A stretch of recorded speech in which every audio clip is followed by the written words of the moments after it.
Hello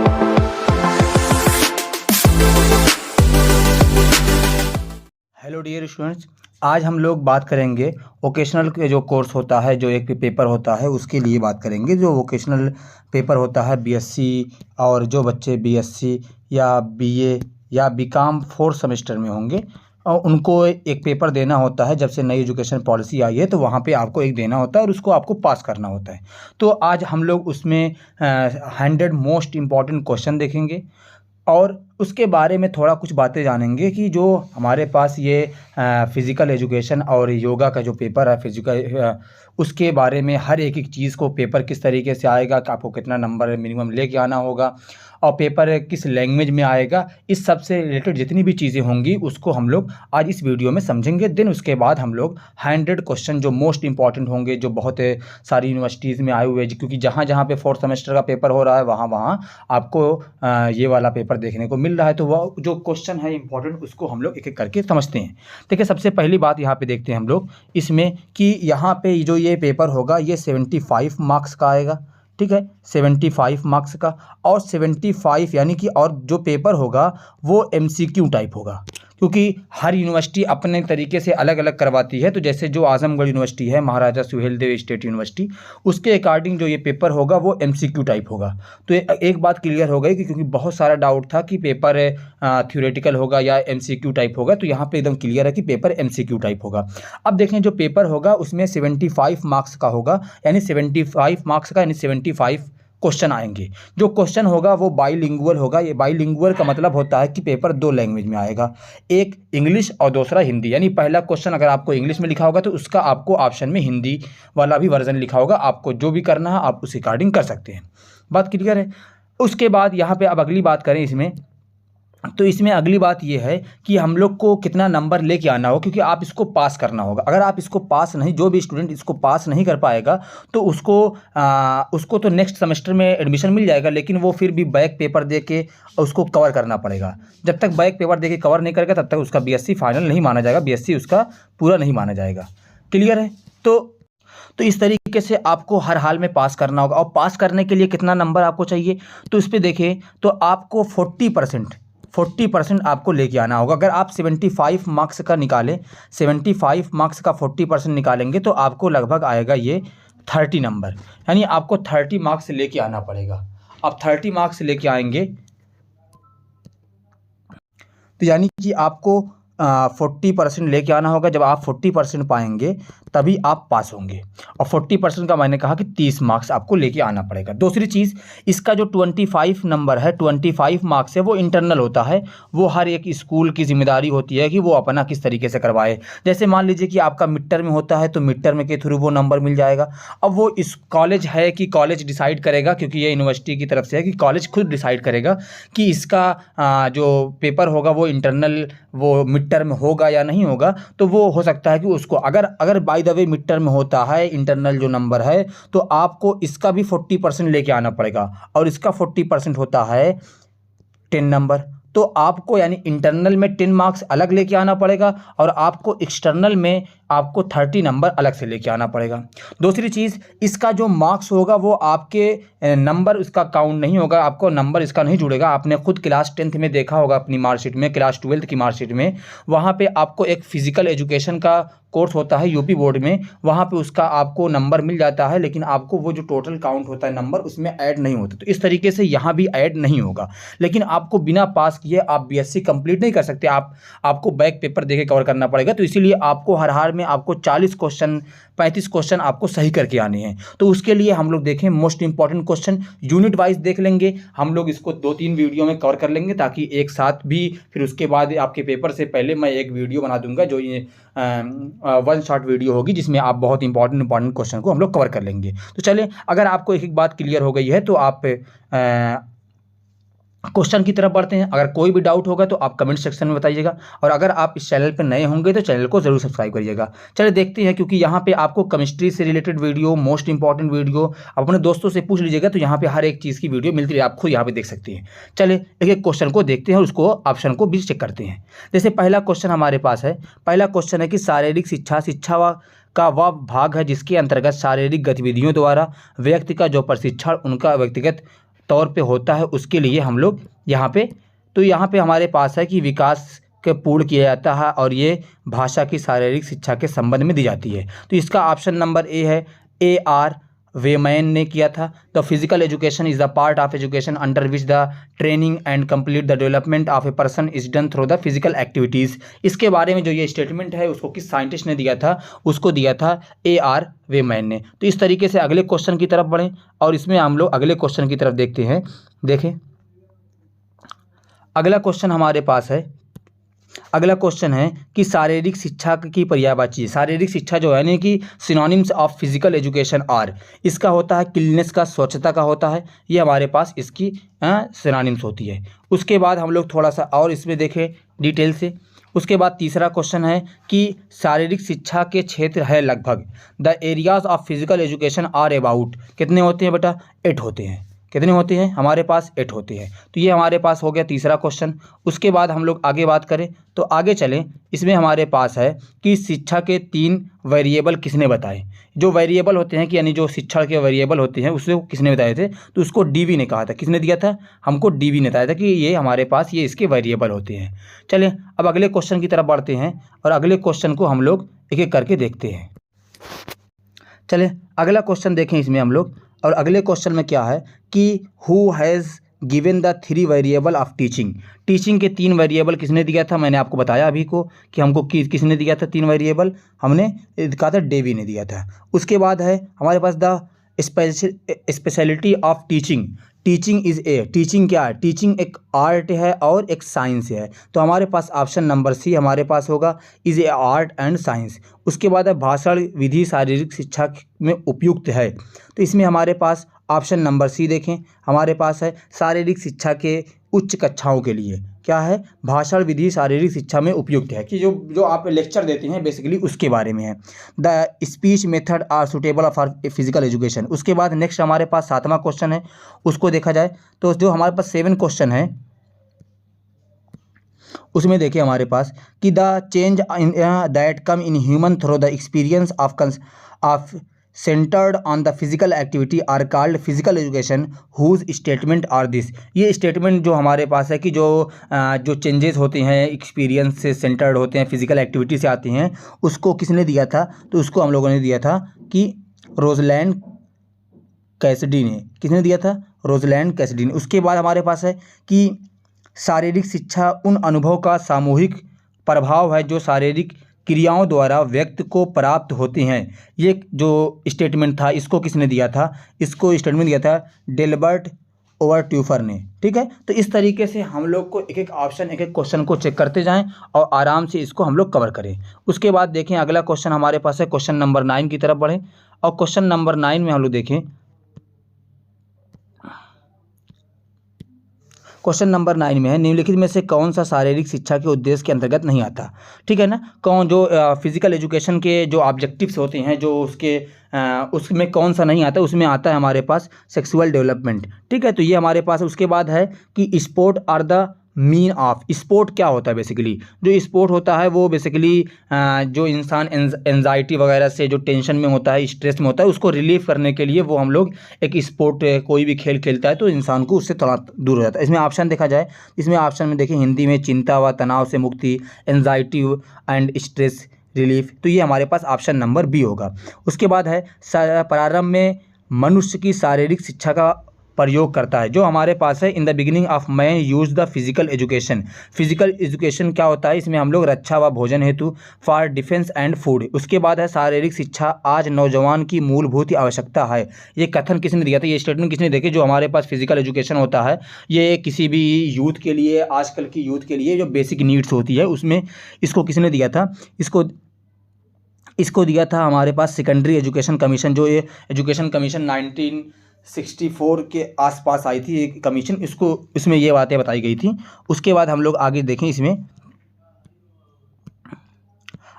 है किसने कहा कि शारीरिक शिक्षा पद्धति का अभिन्न अंग है जिसके उद्देश्य नागरिक को शारीरिक, मानसिक, संवेदिक और सामाजिक रूप से शारीरिक की गतिविधियों के माध्यम से जो गतिविधियों उनके परिणाम को दृष्टिगत रख के चुनी हुई सक्षम है। तो इसको किसने दिया था? इसको दिया था बचूर ने। एक ये हमारे पास ये एक ऑथर थे या ये कहे फिलासफर थे, उन्होंने दिया था इसके बारे में। उसके बाद हम लोग आगे चलें और एक एक बातों को अपनी क्लियर करें। चलिए अगले क्वेश्चन की तरफ देखा जाए। किसी ने कहा कि शारीरिक क्रियाओं का जो पर केंद्रित का जो अनुभव है, अनुभवों द्वारा जो परिवर्तन मानव में आते हैं वो शारीरिक शिक्षा कहलाते हैं। इसको किसने दिया था? इसको दिया था कैसिडी ने। उसके बाद है who says the physical education in the change brought about the my experience centre on the physical activity. ये जो अलग अलग स्टेटमेंट आते हैं वो मैं उसके बारे में थोड़ा सा एक एक बातें क्लियर होती हैं। उसके बाद हम लोग आगे चलें। आगे है इसमें देखा जाए, अब देखा जाए इसमें कौन से महान दार्शनिक शारीरिक शिक्षा को मानव के विकास के लिए आवश्यक मानते हैं। तो देखें जो फिलासफ़र होते हैं उसमें कौन कौन से हैं, सोक्रेट हैं, प्लेटो है, अरस्तु है, सभी जितने भी थे वो सब के सब मानते हैं कि जो हमारे पास है किसी भी फिज़िकल एजुकेशन में किसी भी इंसान या किसी के डेवलपमेंट के लिए बहुत ज़रूरी होती है। उसके बाद अगला है बच्चों के लिए बच्चों के सामाजिक विकास हेतु किन किन गुणों के विकसित होना अनिवार्य है। तो उसके लिए हमारे पास है कि परोपकार होना चाहिए, आज्ञाकारी होना चाहिए, वफ़ादार होना चाहिए। ये सभी कैरेक्टर उसके लिए एक बेस्ट स्टूडेंट के लिए या किसी भी ह्यूमन नॉर्मल इंसान के लिए भी ये सब बहुत सारी चीज़ें ज़रूरी है। उसके बाद आगे देखा जाए, इसमें आगे देखें तो स्वस्थ शरीर में होने वाली मन की कार्यविधि किस प्रकार की होती है। जो what is the functioning of the mind when the body is healthy. अगर बॉडी हेल्दी है तो उसमें क्या होता है, इजी और श्योर होता है, क्योंकि आदमी आसानी से कोई काम करता है और किसी भी काम को लेके वो बहुत ज़्यादा कंफ्यूज नहीं होता।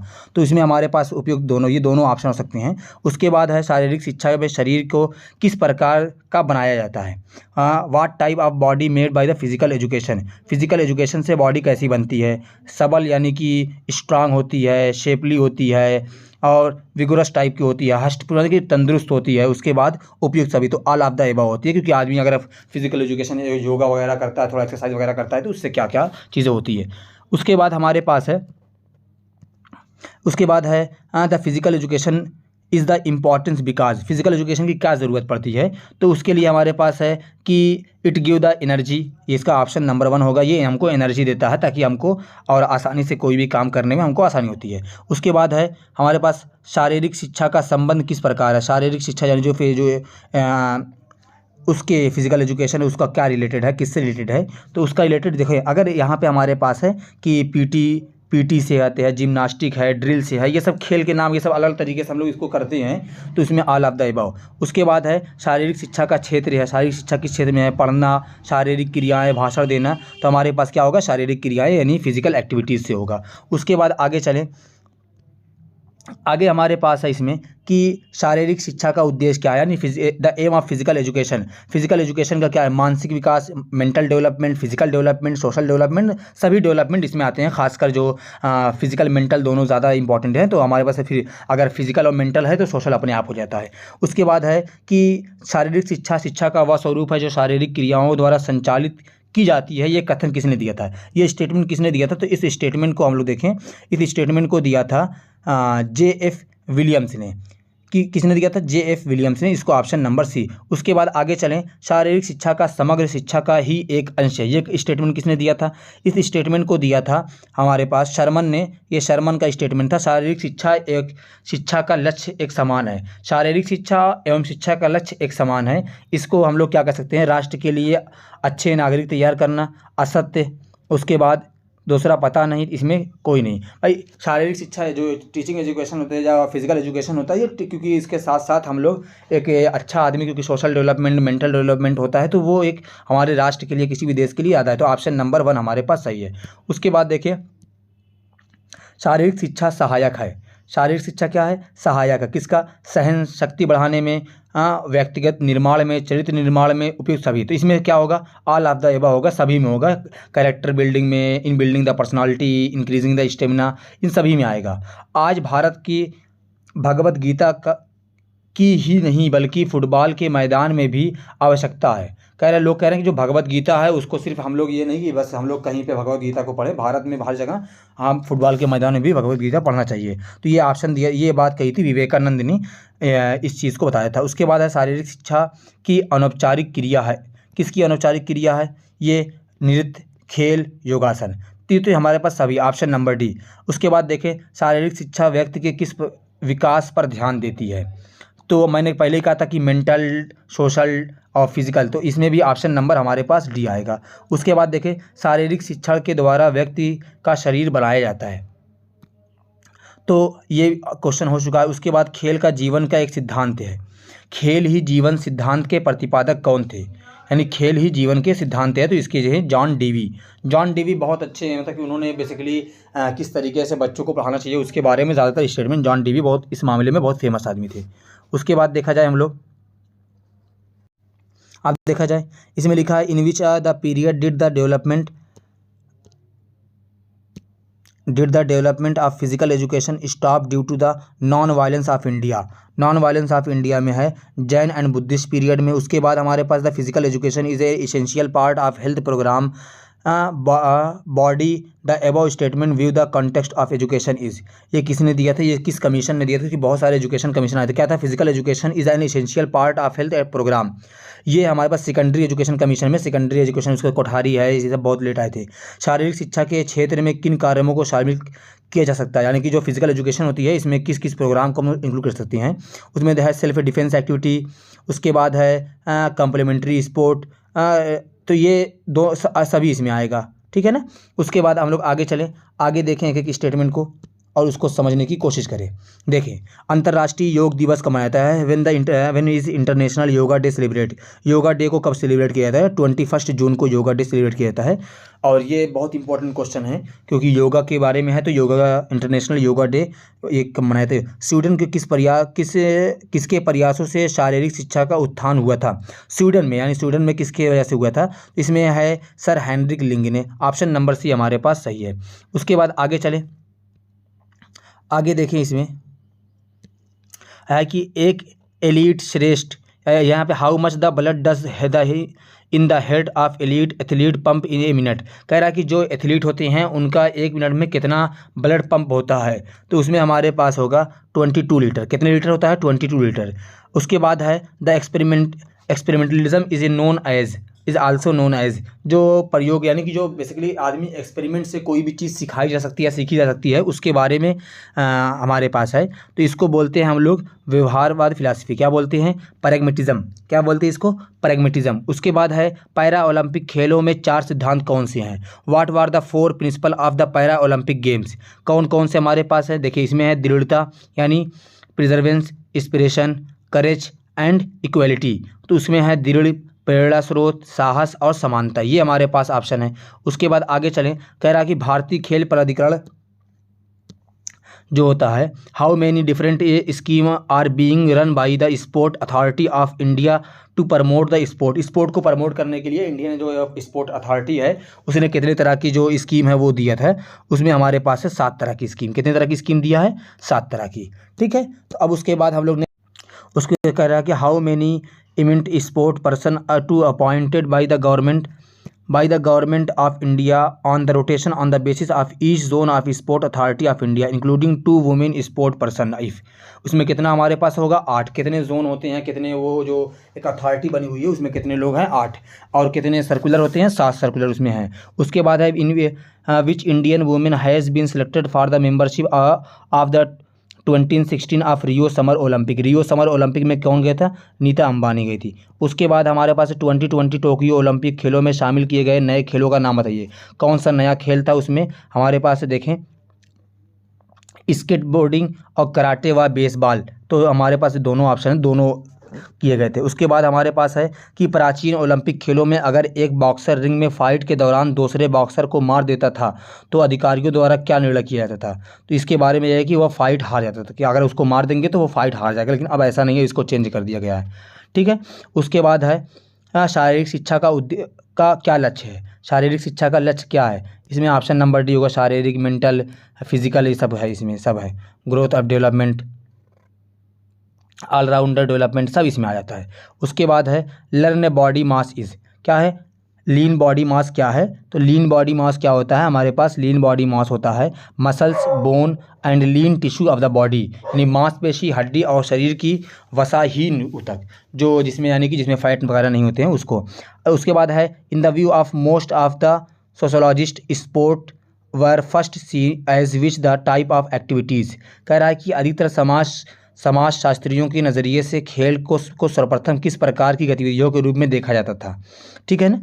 तो उसको देखा जाता था किस किस तरह से, हम लोग वहाँ पे वो देखा जाता था कि सामाजिक रूप में, कि सामाजिक रूप में वो किस तरीके से उसको दूर करते हैं। उसके बाद हमारे पास आगे इसमें है प्लेटो के किसके जनक के रूप में जाना जाता है। जो प्लेटो हैं उसको किस रूप से जाना जाता है, तो प्लेटो को जाना जाता है आदर्शवाद यानी आइडियलिज्म के तौर पे, कि आइडियलिज्म क्या होता है। आइडियलिज्म के बारे में उन्होंने समझाया था कि हर चीज़ एक आइडियल होनी चाहिए। उसके बाद शारीरिक शिक्षा के में प्रत्येक व्यक्ति के मौलिक अधिकारों, जो मौलिक अधिकारों होता है किसके चार्टर में निहित है, जो किसके अंडर आता है, तो ये आता है UNESCO के अंडर में आता है, ठीक है।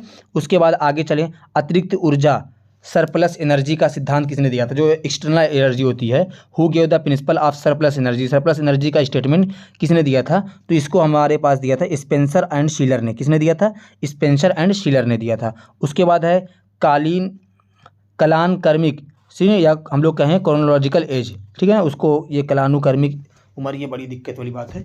इसको इंग्लिश में देखें क्रोनोलॉजिकल एज क्या क्या है, तो जैसे आप जानते होंगे ना कि अमित शाह जी बहुत क्रोनोलॉजी समझाते हैं, तो वही वाली क्रोनोलॉजी उन्हीं वाली है, ठीक है। उसको यानी कि आप कब समझना स्टार्ट कर देते हैं ये कौन सी एज होती है, तो इस एज को हम कहते हैं वो उम्र जो सालों, महीनों और दिनों से निर्धारित होती है, उसको हम लोग बोलते हैं क्रोनोलॉजिकल एज। उसके कह रहा what is the chronological age हो गई। उसके बाद कह रहा में से कौन सा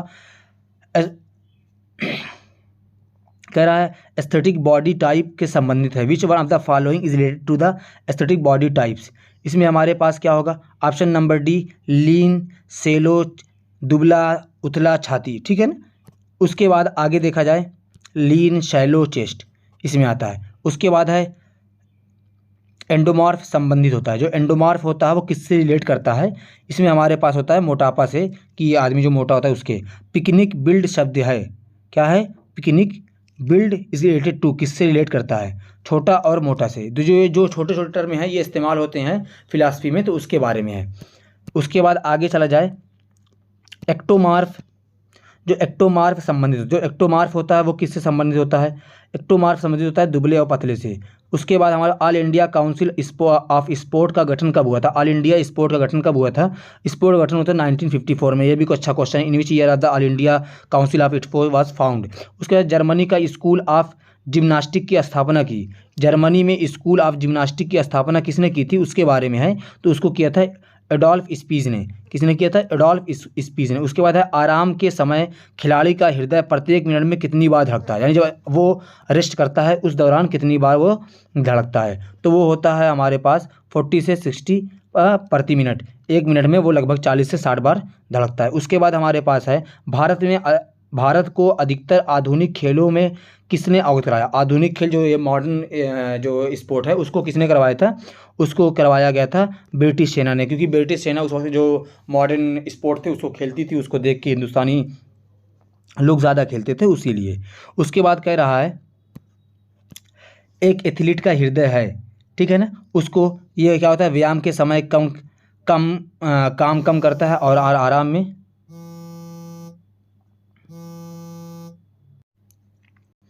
ठीक है ना। व्यायाम के समय यानी जब वो एक्सरसाइज करता है तो उसका काम कम करता है, उसके बाद व्यायाम के समय काम कम करता है। और अरे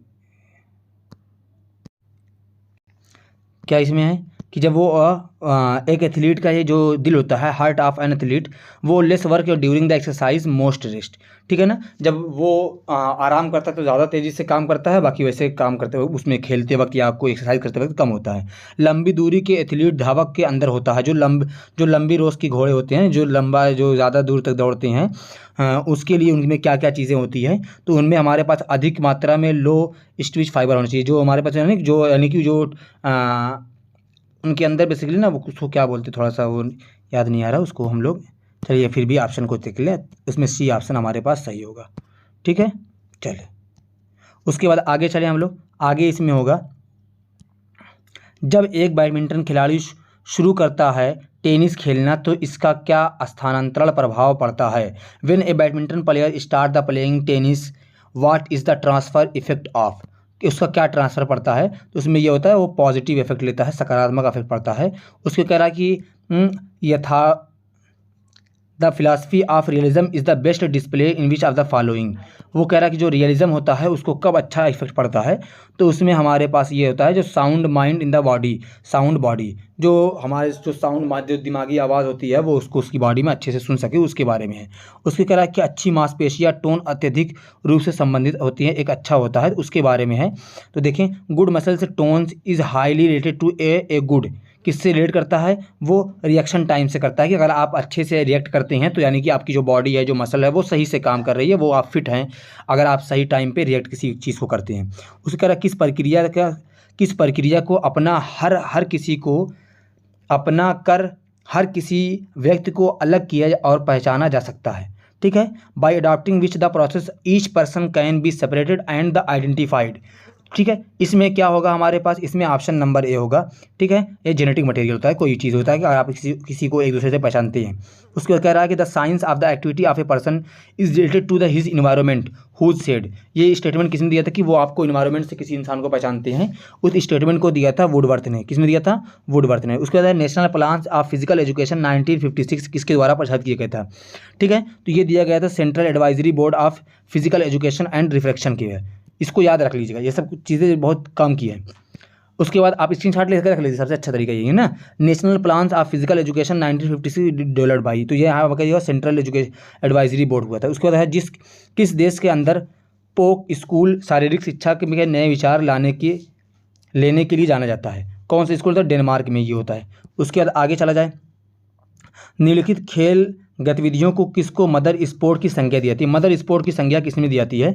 तो उसको हम लोग देते हैं हेटिंग को, ठीक है, हंटिंग को। उसके बाद अगला क्वेश्चन है, आमतौर पर जो निश्चित सामान्य उद्देश्य लक्ष्य को प्राप्ति की दिशा में अग्रणी होती हैं उनको किस नाम से जाना जाता है? इसमें देखें ऑप्शन नंबर बी ऑब्जेक्टिव। किस नाम से जाना जाता है? ऑब्जेक्टिव के नाम से। उसके बाद है हाल ही के समय में किसके द्वारा शारीरिक शिक्षा को एक नया रूप दिया गया है? अभी जल्द के टाइम में तो इसको ओलंपिक गोल्ड की भूख, क्योंकि हर आदमी क्या चाहता है? वो ओलंपिक चाहता है, हर कंट्री चाहती है ओलंपिक। तो ओलंपिक के लिए इंसान खेलता है, शरीर जो फिजिकल एजुकेशन होती है उस पर काम करता है। उसके बाद अगला देखें, कह रहा है कि निम्नलिखित में से किसको विरासत के विषय के रूप में देखा जाता है? कौन सा विरासत होती है जो हम लोग कहते हैं कि मैटर ऑफ द हेरिटेज, ठीक है ना। उसमें देखा जाए तो उसमें हमारे पास होता है व्यक्तिगत विशेषताएं, पर्सनल कैरेक्टरिस्टिक। उसके बाद आगे देखा जाए, मनुष्य का हृदय का आकार लगभग होता है, उसका आकार कितना बड़ा होता है? आम आदमी के बंद मुट्ठी के बराबर होता है। उसके बाद आगे चला जाए, आगे देखा जाएगा क्वेश्चन को, the format of the main formal education of physical education should be made by keeping in the mind. इसका ऑप्शन नंबर बी होगा, on the sport and game. उसके अगला क्वेश्चन हो जाता है, which on the following is the main element of the process of the socialization. यानी socialization के कौन कौन से मेन पार्ट होते हैं? तो increase the social contact among the people, यानी कि जो लोग हैं वो आपस में मिलते जुलते रहेंगे तो उसमें सोशल जो एलिमेंट होंगे, जो सोशलिटी होगी आपस में, सोशलाइजेशन होगा, वो इंक्रीज़ करेगा। उसके बाद कह रहा है कि राजकुमारी अमृत कौर कोचिंग स्कीम 1953 को वापस लेने के कारण था, क्योंकि जो राजकुमारी स्कीम थी उसको कब क्यों वापस लिया गया है? उसमें सबसे बड़ा था कि वो राष्ट्रीय खेल की संस्था पटियाला को मिल गई थी, ठीक है ना। उसके बाद है कि मनुष्य का विकास जाइगोट से शुरू होता है जिसको आगे नाम दिया जाता है। उसको क्या नाम दिया जाता है? उसको दिया जाता है फर्टिलाइज्ड एग। क्या बोला जाता है? Fertilised egg. उसके बाद आगे है कि निम्नलिखित पहलुओं में से कौन सा पहलू शारीरिक शिक्षा के समीकरण बनाने में कोई महत्व नहीं रखता है? जब बच्चा 17 साल की उम्र को पार कर जाता है, ठीक है ना, तो उसमें होता है ऊंचाई, यानी हाइट बेसिकली होती है। उसके जीवन की गुणवत्ता सीधे रूप से संबंधित होती है, जो किसी भी इंसान की quality of life is directly related to, किससे होती है? व्यक्ति के समय और स्वास्थ्य की स्थिति से। उसके बाद आगे हम लोग देखें, इसमें क्वेश्चन कुछ देख लीजिए जो इंपॉर्टेंट क्वेश्चन होंगे। उसके बाद देखिए में से किस अवस्था को हमारी पल्स दर सबसे कम पाई जाती है? यानी जो पल्स रेट होता है वो सबसे कम होती है, वो होती है सोने। यानी जब आप सोते हैं तो आपकी पल्स रेट क्या होता है? वो सबसे कम होता है, ठीक है। उसके बाद आगे चला जाए, इसमें से किसको एरोबिक नहीं मानते हैं? ठीक है, जो एरोबिक और नॉन एरोबिक कंडीशन होती है उसको किसको नहीं मानते हैं? तो उसमें हमारे पास होता है योग एक्सरसाइज को, उसको हम लोग एनाएरोबिक, क्योंकि उसमें सांस रोक के हम लोग काम करते हैं। उसके बाद है आजकल राष्ट्रीय कोचिंग स्कीम परोक्ष स्पष्ट रूप से नियंत्रित की जाती है। जो राष्ट्रीय कोचिंग होती है उसको किसके द्वारा करते हैं? तो भारतीय खेल प्राधिकरण के द्वारा। उसके बाद अगला क्वेश्चन हमारे पास है, बच्चे की वृद्धि और विकास को अवरोध करने की सबसे गंभीर खतरा होता है, ठीक है ना। इसको सबसे गंभीर खतरा होता है वो कुपोषण से होता है, यानी कि जो खाने पीने की वजह से कोई दिक्कत हो जाती है उसकी। उसके बाद अगला क्वेश्चन है, जिन मांसपेशियों का निर्माण एनाएरोबिक व्यायाम से होता है उनमें अधिक मात्रा में तैयार होता है। कर in the muscles which are formed by the anaerobic exercise a large amount of, उसमें लार्ज अमाउंट में क्या होता है, ठीक है, उसमें बहुत ज़्यादा एनर्जी होती है, बहुत ज़्यादा स्ट्रेंथ होती है। इसीलिए देखो जो योगा वगैरह करते हैं वो सांस को नहीं लेते हैं, वो सांस को अपनी रोक के योगा करते हैं, ठीक है ना। इसमें आता है एक्सप्लोजिव स्ट्रेंथ। उसके बाद है नेशनल डिसिप्लिन स्कीम का जन्म स्थान कहाँ माना जाता है, ठीक है ना। The birth of national discipline scheme, उसको हम लोग कहाँ पे मानते हैं, उसको मानते हैं कस्तूरबा निकेतन, लाजपत नगर, नई दिल्ली। कस्तूरबा गांधी की मैं समझ लीजिए उसके नाम पे है। तो गांधी जी बड़े डिसिप्लिन आदमी थे। गांधी जी कभी डिसिप्लिन के साथ खिलवाड़ नहीं करते थे आप लोगों के साथ, जैसे आप लोग बिना डिसिप्लिन के रहते हैं, है ना। उसके बाद है कि प्रयास और त्रुटि, ट्रायल एंड एरर लर्निंग को किस किस नाम से जाना जाता है। तो देखिए यहाँ पे आप खुद निकाल सकते हैं किस तरीके से निकालता है। समय सीखना है भाई, आप अगर खुद ट्राई करेंगे, गलत होगा, फिर उसे सीखेंगे तो उसके बाद अगली बार वो गलती नहीं करेंगे, उसको बोलते हैं सेल्फ लर्निंग। उसके बाद आगे देखा जाए इनमें से किस विज्ञान को law of use and disuse कहा जाता है। किसको आप law of use and disuse बोलेंगे, उसके बारे में हम लोग है, उसको हम लोग बोलते हैं बायोलॉजी को, law of use and disuse. उसके बाद है ओमोमॉर्फ, ठीक है। The type of person is called the homomorph, किस आदमी किस टाइप के पर्सन को बोला जाता है, उस बोला जाता है पेट आकार, ठीक है ना, पोर्ट बेली शेप। उसके बाद है प्राचीन ओलंपिक खेलों पर रोमन सम्राट थियोडोमिसिस ने कब प्रतिबंध लगाया था, यानी कि कब ये जो हुआ था वो उसको बैन किया गया था, उसको किया गया था 393 AD में। उसके बाद है इस्तांबुल में 2020 में गर्मी के दिनों में जो ओलंपिक खेलों की मेज़बानी खो दी थी, कथित तौर पे इसके पीछे मुख्य क्या कारण था, उसके पीछे कारण क्या था, उसके पीछे हमारे पास है ऑप्शन नंबर देखा जाए इसमें, तो ऑप्शन नंबर ए में क्या क्या है हमारे पास, सेकंड और फोर्थ, उनके अधिकारियों के द्वारा खराब प्रस्तुति। उसके बाद था हमारे पास उच्च स्तर पर सुविधाओं की ज़रूरत को प्रदान करने की योग्यता। देखिए अगर इसमें ऑप्शन में ये भी मिल जाए कि उसमें कुछ फ्रॉड हुआ था तो वो भी क्योंकि आप कभी भी ओलंपिक में अगर कभी भी फ्रॉड होता है ओलंपिक को लेने में या फीफा को लेने में, तो उसमें आपको ये चीज़ ध्यान हुआ वो तुरंत कैंसिल हो जाता है। उसके बाद आगे चला जाए, कौन से ओलंपिक खेल पहली बार अंतर्राष्ट्रीय स्तर पर टेलीविज़न प्रसारित किए थे। तो टेलीविज़न में हमारे पास कौन सा हुआ था, 1964 ग्रीष्मकालीन ओलंपिक, ठीक है। उसके बाद है कि 2016 रियो की जो गर्मी में ओलंपिक खेल महिला बैडमिंटन सिंगल इवेंट में पहले 4 स्थान पर पाने वाली खिलाड़ियों को क्रमानुसार कौन कौन से थे। तो पहले 4 में कौन कौन से थे उसमें देखा जाए तो हमारे पास पहले नंबर पर थी कैरोलिना, उसके बाद थी पुरुषल वेंकटेन सिंधु, उसके बाद हमारे पास थे नोजोमी ओकारा, उसके बाद थी लिजोरी। ये 4 थे, यानी कि पहले नंबर पे ये थी, दूसरे पे हमारे पास ये थी, तीसरे पे ये थी और चौथे पे ये थी। तो इस तरीके से हमारे पास है। उसके बाद है कि 2018 में शीतकालीन ओलंपिक खेलों को मोटो क्या था उसका, यानी कि मेन जो मोटो था वो क्या था, तो उसमें हम लोग देखें उसमें हमारे पास है पैशन कंडक्ट, ठीक है। उसके बाद है पैशन कनेक्टेड हो गया। उसके बाद है कि समाज शास्त्र के अनुसार शारीरिक शिक्षा एक है। समाज according to sociologist physical education क्या होती है, फिजिकल एजुकेशन उनके अकॉर्डिंग एक वैल्यू बेस्ड एजुकेशन होती है जिसको लेना बहुत ज़रूरी होता है। तो ये हमारे पास ये यूनिट नंबर 1 के मोस्ट इंपॉर्टेंट क्वेश्चन थे। आपको इस क्वेश्चन को देख लीजिए, उसके बाद आप उसको तैयार कर लीजिए। आज बात करेंगे यूनिट सेकंड, और हमारे पास जो यूनिट सेकंड है उसका नाम है concept of fitness and wellness, weight management and life style, कि जो फिटनेस का कॉन्सेप्ट क्या है और वेट मैनेजमेंट किस तरीके से आप अपनी लाइफ स्टाइल में, या जो वेट होता है वो आपकी बॉडी का वेट जो होता है वो लाइफ स्टाइल को आपको किस तरीके से अफेक्ट करता है, इसके बारे में हम लोग बात करेंगे। तो चलें एक एक करके हम लोग क्वेश्चन को देखते हैं, ठीक है। और आप लोग को जो क्वेश्चन मैं कहूँ कि बहुत इंपॉर्टेंट है या आपको भी लग जाए कि इंपॉर्टेंट है, आप उसका स्क्रीनशॉट ले लीजिए, क्योंकि जो PDF है वो थोड़ा सा अपलोड करने में थोड़ा सा दिक्कत हो रही है, इसी वजह से अपलोड नहीं कर पाया।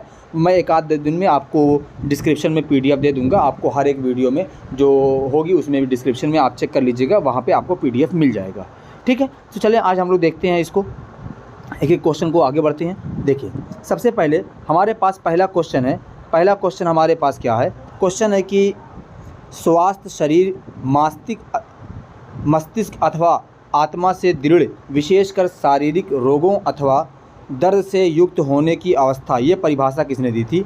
Health is the sound body mind and OR spirit specially from physical disease OR the state being in pen, ये स्टेटमेंट किसने दिया था। इस स्टेटमेंट को दिया था वेबस्टर ने। किसने दिया था? वेबस्टर ने। तो हमारे पास ऑप्शन नंबर ए सही है। आगे चलें। ऐसे ही हमारे पास दूसरा क्वेश्चन है कि ऊर्जा की आवश्यकता प्रभावित होती है।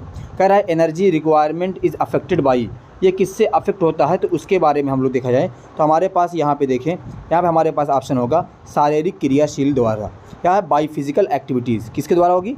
बाई फिजिकल एक्टिविटीज़ के द्वारा। तो यहाँ पे ऑप्शन नंबर हमारे पास फर्स्ट सही है। उसके बाद आगे चलें। कह रहा अधिक ऊर्जा लेने से रोग हो जाता है, यानी कि अगर आपको ज़्यादा एनर्जी मिलेगी तो आपको कौन सी डिजीज़ होगी?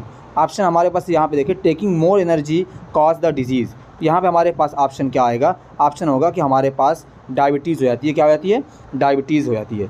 तो डायबिटीज़ के लिए क्या है आप देख लीजिए, यहाँ पे बहुत इंपॉर्टेंट क्वेश्चन था, डायबिटीज़ पे आता है क्वेश्चन। अब कह रहा है एक माध्यम क्रियाशील गृहिणी को प्रतिदिन कैलोरी की आवश्यकता होती है। कह रहा है कि the moderately active housewife require calories per day. कह रहा है जो हाउस वाइफ होती हैं उनको कितनी एनर्जी की रिक्वायरमेंट होती है, तो उस पर हम लोग बात करें तो उसके लिए कितनी एनर्जी होती है? उसके लिए हमको 2000 कैलोरी की ज़रूरत होती है। अगर यहाँ पे देखें कैलोरी में दिया हुआ है, तो अगर किलो कैलोरी होगा तो हमारे पास 2 किलो कैलोरी होगा, ठीक है ना? तो 2 किलो कैलोरी हमारे पास ऑप्शन हो जाएगा। आगे चलें। कह रहा है पुरुष को प्रतिदिन प्रोटीन की आवश्यकता होती है कि अगर हमारे पास कोई ऐसा जो आदमी हो उसको कितनी एनर्जी की रिक्वायरमेंट होती है, तो उसको 55 ग्राम प्रोटीन रोज़ आना चाहिए। कितना? 55 ग्राम। उसके बाद हम लोग आगे वाले क्वेश्चन की तरफ देखें। इस क्वेश्चन की तरफ देखें। कह रहा है कि ए प्रेग्नेंट वुमेन नीड प्रोटीन। एक प्रेग्नेंट वुमेन को कितनी एनर्जी की या कितने प्रोटीन की रिक्वायरमेंट होती है ना? उसका हिंदी वर्जन भी आप देखते रहें तो यहाँ पे कितना होता है? 55 ग्राम। आप यहाँ पे दोनों चीज़ देखिए, अगर एक कोई मेन है वो नॉर्मल कंडीशन में है, एक अगर उसको उसकी फ़िटनेस को मेंटेन रखना है तो उसको 55 ग्राम, अगर कोई प्रेग्नेंट वुमेन है तो उसको भी 55 ग्राम दोनों को प्रोटीन की ज़रूरत पड़ती है। कह रहा है नेक्स्ट क्वेश्चन, निम्नलिखित में से जो ऊर्जा होती है, यानी कि जो ऊर्जा होती है, कह रहा है कि निम्नलिखित में से ज़रूरी पोषक तत्व किसे कहते हैं? Which of the following are called the essential nutrient. Essential nutrient किसे बोलते हैं? जिनकी आपूर्ति आम तौर पर भोजन द्वारा की जाती है, यानी जो हमारे फूड में मिलते हैं उसको हम लोग क्या बोलेंगे? इसेंशियल न्यूट्रिएंट बोलते हैं। जैसे उससे कह रहा है मांसपेशियों में ऐंठन होने पर क्या करना चाहिए? क्या क्वेश्चन है? क्वेश्चन कह रहा है कि what should be done in cause of muscle spam.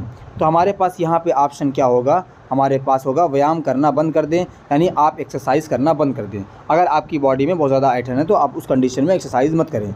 कह रहा है फिट और स्वस्थ रहने के लिए सबसे अधिक क्या महत्वपूर्ण है? क्या कह रहा है क्वेश्चन?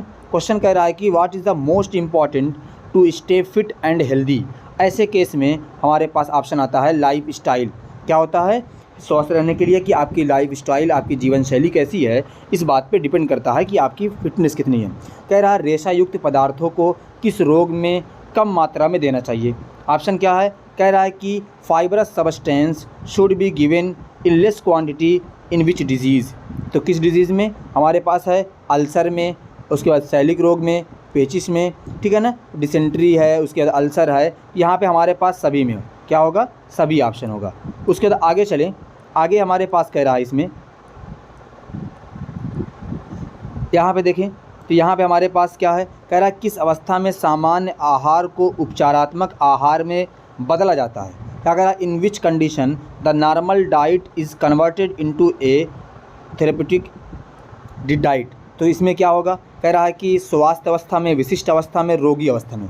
तो सामान्य आहार को, क्योंकि आप अगर बीमार हैं तो आपको एक बहुत ही कंफर्टेबल, एक सामान्य, एक नॉर्मल आपको डाइट चाहिए, आपको फॉलो करना पड़ेगा। कह रहा है कम प्रोटीन आहार की आवश्यकता होती है। ये बहुत अच्छा क्वेश्चन है। यहाँ पे देखिए हमारे पास कह रहा है कम प्रोटीन युक्त आहार की आवश्यकता होती है, लो प्रोटीन डाइट इज़ रिक्वायर्ड। तो इसमें क्या होगा? हमारे पास पीलिया में आपको प्रोटीन का अमाउंट बहुत कम से कम यूज़ करना पड़ेगा, यानी कि अपनी डाइट में कम से कम इस्तेमाल करना पड़ेगा। अगला क्वेश्चन है, कह रहा अधिक प्रोटीन युक्त पदार्थ है। कह रहा है फूड रिच इन प्रोटीन। देखें तो फूड रिच में दाल आती है, प्रोटीन आती है, मछली आती है। तो यहाँ पे देखें मीट, मिल्क, फिश, तो सभी ऑल ऑफ द एबव, ठीक है ना। उससे कह रहा है कि कोई घटना अथवा परिस्थिति जो व्यक्ति को असाधारण अनुक्रिया करने के लिए बाध्य करता है उसे क्या कहते हैं? है ना। तो यहाँ पे हमारे पास क्या है? विच यहाँ पे इंग्लिश वाला वर्जन देख लीजिए, आप हिंदी वाला देख लीजिए, और इसका ऑप्शन देखें तो हमको तनाव की कंडीशन में, तो हमारे पास ऑप्शन कौन सा होगा? तनाव, फर्स्ट स्ट्रेस की कंडीशन में। आगे देखिए, कह रहा है भौतिक, सामाजिक अथवा पर्यावरणीय कारक जिनके द्वारा तनाव उत्पन्न होता है। तो ऐसी कंडीशन में क्या होगा, हमारे पास तनाव उत्पन्न होता है। ऐसी कंडीशन में हम लोग करेंगे, हमारे पास ऑप्शन आएगा असेधक। क्या होगा ऑप्शन? असेधक। तो यहाँ पे हमारे पास यहाँ पे ऑप्शन हो गया। आगे देखा जाए, कह रहा है कि हमारे पास क्वेश्चन है, कह रहा तनाव, ये क्वेश्चन बहुत ज़्यादा फेमस नहीं है। कह रहा किसके अनुसार चिंता का कारण अचेतन का संघर्ष होता है। बहुत अच्छा क्वेश्चन है ये। कह रहा है कि किसके द्वारा, according to home the cause of anxiety is the struggle of the unconscious. तो इसमें हमारे पास ये स्टेटमेंट ये दिया था फ्राइड ने। किसने दिया था? फ्रेड ने। इसको हम लोग फ्रेड भी बोलते हैं, फ्राइड भी बोलते हैं, जो भी पढ़ना हो आप पढ़ लीजिए। कह रहा किसके अनुसार जब व्यक्ति अपने तनाव के बारे में दूसरों से बातचीत करता है एवं उनसे राय प्राप्त करता है तो तनाव के प्रति की गई प्रतिक्रियाओं की गंभीरता कम हो जाती है। इसको किसने दिया था? इस बात को दिया था, ठीक है, सिलेंडर ने। हो गया। उसके बाद हमारे पास है अगला क्वेश्चन, ऐसी स्थिति जो को क्या कहा जाता है जब अत्यधिक शारीरिक वसा शरीर पर इस सीमा तक एकत्रित हो जाती है कि वह स्वास्थ्य क्या होता है, वह स्वास्थ्य पर हानिकारक प्रभाव डालने लगती है। यानी आप ज़्यादा फाइट हो जाएगा तो उसमें क्या होता है, तो हमारे पास आता है कि मोटापा होने लगता है। क्या होने लगता है? ओबेसिटी होने लगता है, मोटापा होने लगता है। उसके बाद आपको दवा वगैरह खानी पड़ती है। आगे देखा जाए, कह रहा मोटापे के प्रमुख कारण क्या होते हैं? वसायुक्त भोजन, शारीरिक व्यायाम का अभाव। यहाँ पर हमारे पास ऑप्शन नंबर डी होगा, which can be main the cause of obesity. इसमें आप ज़्यादा खाना खा रहे हैं, हो सकता है कि आपको हेरिडिटी, आपको जेनेटिक हो, आपको लैक ऑफ फिजिकल एक्सरसाइज आप नहीं कर रहे हैं। कह रहे हैं लेकिन से कौन सी बीमारी वज़न बढ़ने के कारण होती है? वज़न बढ़ने के कारण कौन कौन सी बीमारी होती है? थायराइड, डायबिटीज़, ठीक है। तो यहाँ पे हमारे पास होगा सभी, ठीक है ना, डायबिटीज़ और थायराइड दोनों होती है। तो तीसरा ऑप्शन अपने आप होगा, डिक्रीज द मेटाबॉलिज्म। आगे हमारे पास है, कह रहा है कि which activities were done for physical fitness in ancient time. तो हमारे पास क्या होगा? जंपिंग, रनिंग, हाँ तो ऑल ऑफ द डीज, क्योंकि उस ज़माने में लोग दौड़ते थे। अब पहले ज़माने में ये नहीं थी जिम वगैरह थी कि आप जाएँ जिम वगैरह कर लें, ठीक है ना।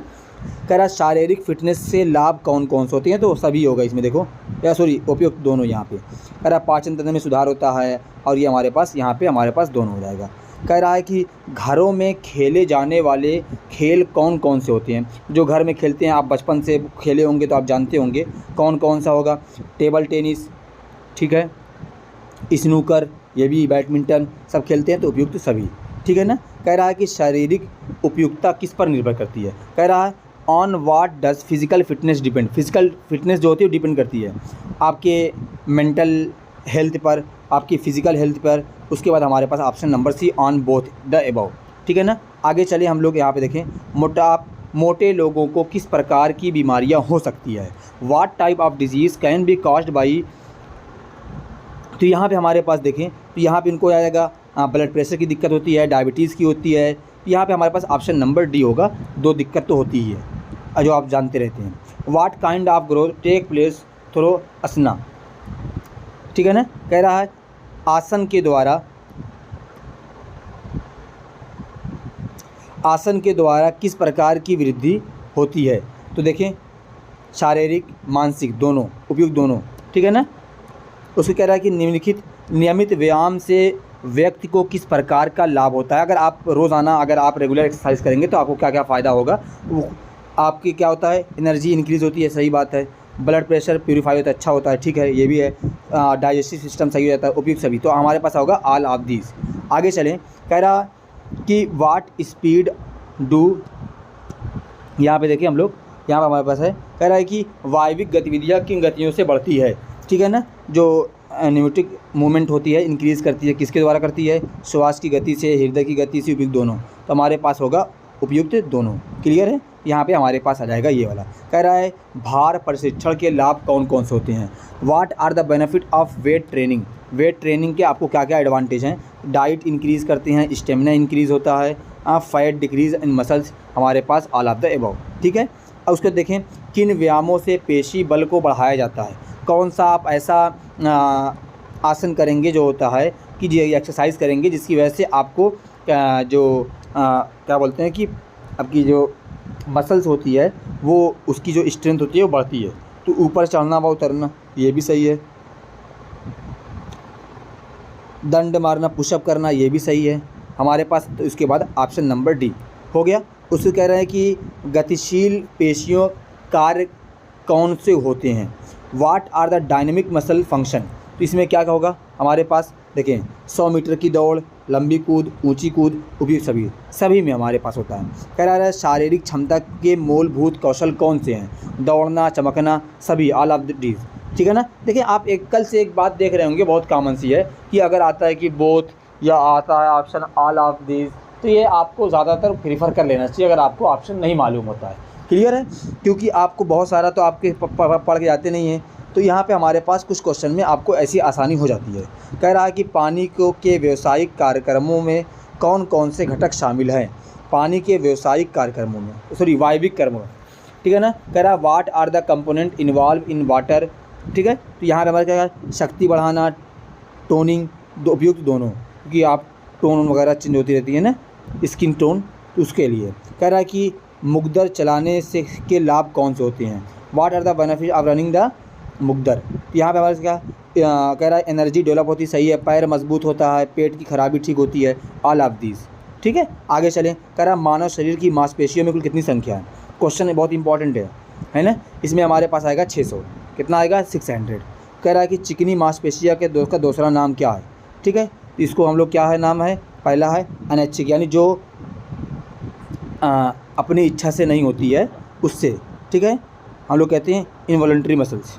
आगे चलें। कह रहा है कि वह मांसपेशी जो जीवन पर्यत्न कार्यशील होती है, जो जीवन पर्यत्न का हमारे पास, अगर आपकी बॉडी, अगर आपको ज़िंदा रहना है तो आपकी दिल की धड़कन रुक जाए। आप ये नहीं कह सकते कि मेरा दिल रुक गया उसकी बातों से, बेटा उसकी बात से दिल रुकता नहीं है, दिल रुकोगे तुम ऊपर की तरफ चल दोगे।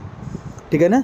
कह रहा है मांसपेशी का एक गुण नहीं है, मांसपेशी यानी कि जो मसल्स होती है उसका एक कैरेक्टर नहीं है, तो कौन सा है, उत्तेजनशील, संकुचनशील, परिस्थितता। तो हमारे पास क्या होगी यहाँ पे नॉन ऑफ दीज, ये सभी कैरेक्टर उसी के आते हैं।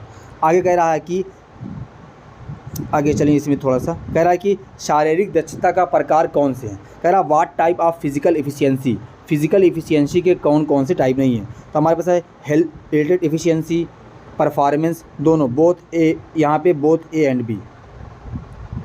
ठीक है, आगे चला जाए। यहाँ पे कह रहा है कि किसी विशेष प्रतियोगी खेल से संबंधित खेल की तैयारी से संबंधित है, कार्य संपादन संबंधी दक्षता, या कह रहा स्वास्थ्य संबंधी, मानसिक, इसमें हमारे पास स्वास्थ्य का होना चाहिए। ठीक है ना। क्या यहाँ पे हम लोग कहते हैं हाँ इनमें से कोई नहीं।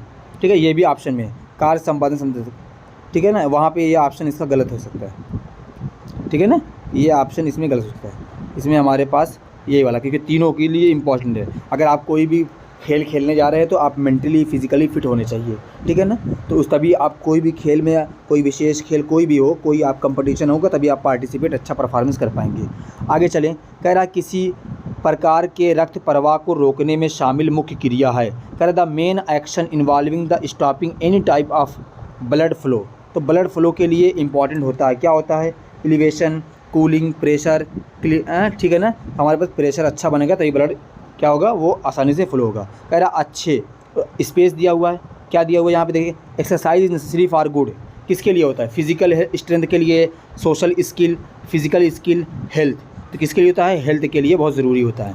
आगे चला जाए। कह रहा है कि एक साधारण सांस में जो हवा की मात्रा ली और छोड़ी जाती है उसे क्या कहते हैं। कह रहा the amount of air that are is inhaled and exhaled in a normal breath is called. उसको हम लोग क्या बोलते हैं, बायोलॉजी में आपको खूब पढ़ाया गया होगा, टाइडल वॉल्यूम, या तुम लोग उसको बोलते हैं टिडल वॉल्यूम। ठीक है ना। आगे चला जाए। इसमें कह रहा है कि मामूली सक्रिय पुरुष 19 से 30 साल यानी जो नौजवानी की एज होती है को प्रतिदिन कितनी कैलोरी की आवश्यकता होती है। सबसे ज़्यादा इसी एज में लगती है, क्योंकि आप इस वक्त में, इस एज में लड़का एकदम क्या होता है, एकदम एनर्जी उसको भरपूर चाहिए, क्योंकि बहुत ज़्यादा उसको घूमना फिरना होता है। ठीक है ना। कह रहा विटामिन डी का जैविक रूप है, क्या कह रहा था, biological form of vitamin D. Vitamin D का जैविक फॉर्म क्या होता है हमारे पास, ये हमारे पास ऑप्शन नंबर बी। अब यहाँ पे आगे चला जाए हम लोग, यहाँ पे देखा जाए।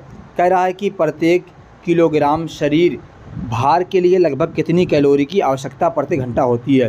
प्रत्येक किलोग्राम, 1 किलो के लिए कितनी कैलोरी की इम्पोर्टेंस है, तो 1.334 कैलोरी कितनी होती है, 1.334 कैलोरी। कह रहा है कि तीव्र व्यायाम के समय शरीर के द्वारा किस ईंधन का प्रयोग किया जाता है। कह रहा है which fuel is used by the body during the intense exercise. जब बहुत आदमी बहुत कंटिन्यू करता है तो कार्बोहाइड्रेट वसा एवं प्रोटीन, कार्बोहाइड्रेट से अधिक वसा क्या होगा, जो फैट का अमाउंट जितना ज़्यादा होगा आप उसी के लिए तो फैट के अमाउंट को कम करने के लिए आप ज़्यादा एक्सरसाइज करते हैं, क्योंकि जो कार्बोहाइड्रेट होता है बहुत तेज़ी से ब्रेक डाउन होता है, तो इसीलिए फैट ज़्यादा होगा तब आप इंटेंस एक्सरसाइज करेंगे, अदरवाइज़ नहीं करेंगे। कह रहा विटामिन डी की कमी से कौन होता है, बेटा बचपन से पढ़ाया गया होगा।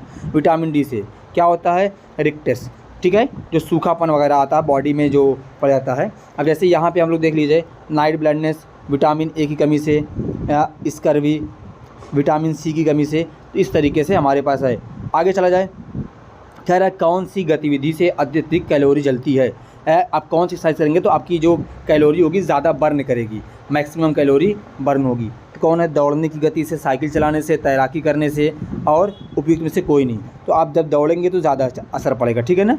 उसके बाद कह रहा है कि यहाँ पे आगे देखा जाए, कह रहा है the field of sport medicine does not provide for. इसमें क्या है कि the treatment and prevention of injuries, nutrient grant of the promotion of sport में जो दवा वगैरह का इस्तेमाल नहीं किया जाता है, इसीलिए जो भी प्लेयर होते हैं उनका खेलने से पहले उनका एक बार टेस्ट किया जाता है कि ऐसा नहीं कोई दवा इस्तेमाल किए हैं, ठीक है ना। कह रहा अपचयन का गठन है। कैटाबॉलिज्म क्या होता है, कैटाबॉलिज्म क्या होता है, कांस्टिट्यूएंट, ऊर्जा की खपत, जैव रासायनिक ऊर्जा के जारी करने के लिए अग्रणी प्रतिक्रियाओं की श्रृंखला। क्या होती है, series of reaction leading the release of biological energy को रिलीज़ करने के लिए देखिए कैटाबॉलिज्म का मतलब होता है ब्रेक डाउन होना। जैसे आप ग्लूकोज बॉडी में ग्लाइकोजन के फॉर्म में आपका स्टोर हुआ है तो कार्बोहाइड्रेट, तो उसको ब्रेक डाउन होने के लिए एनर्जी मिलती है, तो इसी को हम लोग बोलते हैं कैटाबॉलिज्म। एनाबॉलिज्म क्या होता है, वो बनता है जब कह रहे कार्बोहाइड्रेट को पचाने में सहायता प्रदान करने वाला एंजाइम है। इंपॉर्टेंट क्वेश्चन है, क्या कौन सा होगा हमारे पास, यहाँ पे होगा एमाइलेज, या ठीक है ना। आगे चलें, कह रहा कि हड्डियों और दांतों को बनाने और मजबूती प्रदान करने के लिए किन खनिज पदार्थों की अधिक आवश्यकता होती है। कह रहा हड्डियों और दांतों, फास्फोरस, देखिए कहाँ पे ऑप्शन है, फास्फोरस और कैल्शियम, है ना। आगे चला जाए, कह रहा है कि हमारे पास, कह रहा मोटापे के कारण निम्नलिखित में से कौन सा रोग नहीं होता है। अगर आप मोटे हैं तो कौन सा आपको डिजीज़ नहीं होगा, तो यहाँ पे देखें, आपको हृदय रोग ये तो हो सकता है, आपको कैंसर ये तो कभी भी हो सकता है, डायबिटीज़ भी हो सकती है, बांझपन ये भी हो सकता है। कि हमारे पास क्या होगा, इसका ऑप्शन कैंसर होगा। कैंसर होने से उससे मतलब कोई बहुत ज़्यादा अफेक्ट नहीं पड़ता हो कैंसर का उससे, ठीक है ना। कह निम्नलिखित प्रदूषकों में से कौन सा हैज़ा जैसे पानी में होने वाली रोगी की वजह है। कह रहा विच of the following pollutant is the cause of water borne disease like cholera, ठीक है ना, बहुत आजकल होता है, ठीक है ना। यहाँ पे हमारे पास कौन सा, हमारे पास से जो पॉल्यूटेंट है वो होगा, जैसे ऑप्शन में मरकरी है, उर्वरक है, पशु अपशिष्ट है यानी एनिमल वेस्ट है, सीवेज है। यहाँ पे हमारे पास क्या आएगा, सीवेज के आने से पानी ज़्यादा तेज़ी से गंदा होता है और उसकी वजह से ज़्यादा दिक्कत होती है। कह रहा है कि आगे चला जाए, कह रहा है कि it is produce by the gland of kidney. क्या है, ग्लैंड ऑफ किडनी से क्या होगा, जो गुर्दे जो होता है, किडनी होता है, उससे क्या कौन सा जो निकलता है, क्या बोलते हैं कि हम लोग एंजाइम वगैरह जो भी निकलता है उसके लिए। तो यहाँ पे हमारे पास क्या होगा, एड्रेनलिन, क्या निकलता है, एड्रेनलिन, ठीक है ना। आगे चला जाए, इसमें कह रहा है कि जिस रोग को जलांतक, हिंदी बड़ी ख़तरनाक लिखी होती है, पढ़े हुए काफ़ी साल हो गया। Which disease is also known as hydrophobia. Hydrophobia से क्या होता है, हाइड्रोफोबिया क्या होता है, पानी पीने से। आपने बचपन में खूब सुना होगा, किसके काटने से होता है, आपने सुना होगा कि कुत्ते के काटने से, उसके बाद पानी के अंदर कुत्ता उत्ता दिखाई देने लगता है ना, वो कुत्ता उत्ता दिखाई नहीं देता है, वो पानी से डरने लगती है, तो वो रेबीज़ की वजह से होता है, क्योंकि वो कुत्ते की जो वो होता है उसमें वो रेबीज़, इसीलिए हम लोग उसका इंजेक्शन लगाते हैं। इनमें से कौन सा एक प्रोटीन प्राप्ति का स्रोत नहीं माना था, किससे प्रोटीन नहीं मिलेगी, दूध से तो प्रोटीन मिलती है, ठीक है, मांस से ये भी मिलती है, अंडे से भी मिलती है, तो हमारे पास ऑप्शन क्या होगा, ऑयल, क्या होगा, ऑयल से हमको प्रोटीन नहीं मिलती है। कह रहा किस ग्रंथि के द्वारा एंटी डायूरेटिक हार्मोन सिक्रीट होता है, ठीक है, तो एंटी डायूरेटिक हार्मोन किससे होता है, पीयूष ग्रंथि या पिट्यूटरी ग्लैंड से, इसको हम लोग पीयूष ग्रंथि भी बोलते हैं हिंदी में, पिट्यूटरी ग्लैंड। आगे कह रहा है कि शरीर का कौन सा अंग जो पित्त का उत्पादन करता है। कह रहा है विच part of body produce the bile. यहाँ पे ऑप्शन खुद ही आप देख के जाएंगे, बाइल कहाँ से होता है, लीवर, ठीक है ना, किससे होता है, लीवर, जिगर से, जिगर के टुकड़े से, है ना। आगे चले बेटा, प्रति मिनट सर्कुलेट होने वाली रक्त की मात्रा को जाना जाता है। कह रहा the amount of blood that circulate और distribute per minute is known as, उसको क्या बोलेंगे हम लोग उसको बोलते हैं कार्डियक आउटपुट। क्या बोलते हैं बेटा, कार्डियक आउटपुट बोलते हैं। कह रहा हेपेटाइटिस के किस रूप को सारिम हेपेटाइटिस के नाम से भी जाना जाता है। तो यहाँ पे हमारे पास हेपेटाइटिस बी को सारिम हेपेटाइटिस के नाम से जाना जाता है। क्लियर है, सारिम हेपेटाइटिस, ये आप याद रखिएगा, सारिम हेपेटाइटिस, ठीक है। आगे चला जाए, इसमें कह रहा है कि निम्नलिखित रोगों में से कौन से रोग को फैलाने के लिए वायरस उत्तरदायी है। किससे, यानी वायरस रिस्पॉन्सिबल है, किससे, छोटी चेचक है कि हैज़ा है कि ट्यूबरक्लोसिस है, कौन होगा, ट्यूबरक्लोसिस। हमारे पास क्या होगा, ये दो जो होते हैं ये बैक्टीरिया से होते हैं, ठीक है ना, या सॉरी बैक्टीरिया से होते हैं, या उसको क्या बोलते हैं, तो उसके लिए बैक्टीरिया नहीं, एक और आता है उसका है, थोड़ा सा नाम याद नहीं आ रहा है। चले आगे चले, विटामिन डी से सर्वाधिक भरपूर खाद्य पदार्थ है। विटामिन डी किसमें ज़्यादा पाया जाता है, देखें ऑप्शन इसमें हमारे पास क्या होगा, अंडे की जर्दी में विटामिन डी सबसे ज़्यादा पाया जाता है, ठीक है ना। आगे चला जाए, कह रहा है कि शरीर में व्हाट डज द, यहाँ पे देखिए पहले क्वेश्चन, कह रहा है शरीर में ऑस्टियोपोरोसिस रोग कहाँ पर होता है, ठीक है ना, ये कहाँ पे होगा, हड्डियों में। इसका ऑस्टी जो ये वर्ड है ना, इसका मतलब ही होता है हड्डी से रिलेटेड, तो इसीलिए मैंने कहा कि इसको हड्डी से होता है, ठीक है ना। आगे चला जाए, इसमें कह रहा है क्वेश्चन, कह रहा है कि कौन सा पोषक तत्व हीमोग्लोबिन को बनाने में सहायता देता है, किससे, यानी हीमोग्लोबिन बनाने में कौन सा इस्तेमाल करता है सबसे ज़्यादा। अब यहाँ पे देखें ऑप्शन, यहाँ पे हमारे पास क्या होगा, कैल्शियम। जो हीमोग्लोबिन के अंदर कौन सा एलिमेंट पाया जाता है, लोहा पाया जाता है, तो इसकी ज़्यादा होगा, ठीक है ना। आगे चला जा, कह रहा है कि इंसुलिन किसके द्वारा निर्मित होता है, इंसुलिन किसके द्वारा बनता है, ये किसके द्वारा बनता है, पैंक्रियाटिक के द्वारा। किसके द्वारा बेटा, पैंक्रियास। कह रहा है मलेरिया रोग को फैलाने के लिए कौन सा उत्तरदायी होता है। मलेरिया रोग तो बहुत पढ़े होंगे जी, मलेरिया किसके द्वारा होता है, बैक्टीरिया के द्वारा। किसके द्वारा होता है, बैक्टीरिया, मादा एनोफिलीज, आप लोगों ने खूब रटा होगा। आगे चलें, कह रहा है कि वह स्थिति जिसके द्वारा व्यक्ति दूर की वस्तु को साफ रूप से नहीं देख सकता कहलाती है। अगर दूर की चीज़ साफ नहीं दिखती है उसको क्या बोलते हैं हम लोग, दूरदृष्टि या निकट दृष्टि, उसको हम लोग निकट दृष्टि दोष बोलते हैं। क्या बोलते हैं, निकट, अपोजिट बात चलती है इसमें, ठीक है, इसको मायोपिया बोलते हैं। कह रहे हैं कि कैरियोकाइनेसिस का संबंध है, ठीक है ना। कह रहा है कैरियोकाइनेसिस इज़ रिलेटेड टू, किससे होगा, हमारे पास सेल डिवीज़न से होगा। किससे होगा, सेल डिवीज़न से। आगे चला जाए, कह टाइफाइड के लिए उत्तरदायी, टाइफाइड के लिए रिस्पॉन्सिबल कौन है, टाइफाइड के लिए आपने खूब पढ़ा होगा, इसके लिए भी क्या होता है, बैक्टीरिया होता है, इसीलिए एंटीबायोटिक्स दी जाती है। कह रहा है खसरे के लिए उत्तरदायी, ये जो बीमारी है सब के सब इंपॉर्टेंट है, खसरे के लिए उत्तरदायी है। खसरे के लिए क्या होगा, हमारे पास वायरस होता है, उसके लिए क्या होता है, वायरस होता है। आगे कार्बोहाइड्रेट को प्रतिदिन का सर्वोत्तम स्रोत है। कार्बोहाइड्रेट सबसे ज़्यादा कहाँ से लेते हैं, अनाज, गेहूँ, तो कहाँ से लेते हैं आप, अनाज से कार्बोहाइड्रेट का अमाउंट अच्छा खासा होता है। कह रहा प्रोटीन की प्राप्त का सर्वोत्तम स्रोत है, तो यहाँ पे क्या लिखा हुआ है, दूध है, अंडा है, सफ़ेद मांस है, जौ है, तो क्या हमारे पास लेंगे, सफ़ेद मांस। क्या ऑप्शन होगा, सफ़ेद मांस। कह रहा द बेस्ट वाइट मीट, कह रहा स्टार्च की प्राप्ति का सर्वोत्तम स्रोत माना जाता है। स्टार्च किससे मिलता है, स्टार्च आपको अनाज से मिलता है, स्टार्च है, कार्बोहाइड्रेट है, ये सब कहाँ से मिलता है, वहीं से मिलता है। कह रहा द बेस्ट, आगे देखें, त्वचा और फेफड़ों के द्वारा प्रतिदिन लगभग कितने पानी शरीर से बाहर निकलता है, कितना पानी निकलता है, 680 से 780 ml तक, ठीक है। कह रहा है कि शरीर के पानी को संतुलन करने का कार्य कौन करता है, तो कौन करेगा काम, इसका काम किडनी करती है। किसको कौन करती है, किडनी करती है, ठीक है ना। आगे चला जाए, कह रहा है कि पेशी तंतु मायोफाइब्रिल्स जिन महीन प्रोटीन धागे से बने भी होती हैं वह है। कह the fine protein thread of which muscles fiber are also made, ये किससे बना होता है, किससे बना होता है, ये एक्टिन और मायोसिन दोनों बनता है, क्योंकि दोनों मिलकर काम करते हैं, एक्टिन एंड मायोसिन, ठीक है। कह रहा है कि कौन से खाद्य पदार्थ मानव शरीर में ईंधन के रूप में कार्य करते हैं, कौन होता है ईंधन के रूप में, वसा और कार्बोहाइड्रेट। कौन होता है बेटा, वसा और कार्बोहाइड्रेट। आगे चला जाए, कह रहा है कि ट्रिप्सिन, एमाइलेज, लाइपेज एंजाइम का उत्पादन होता है।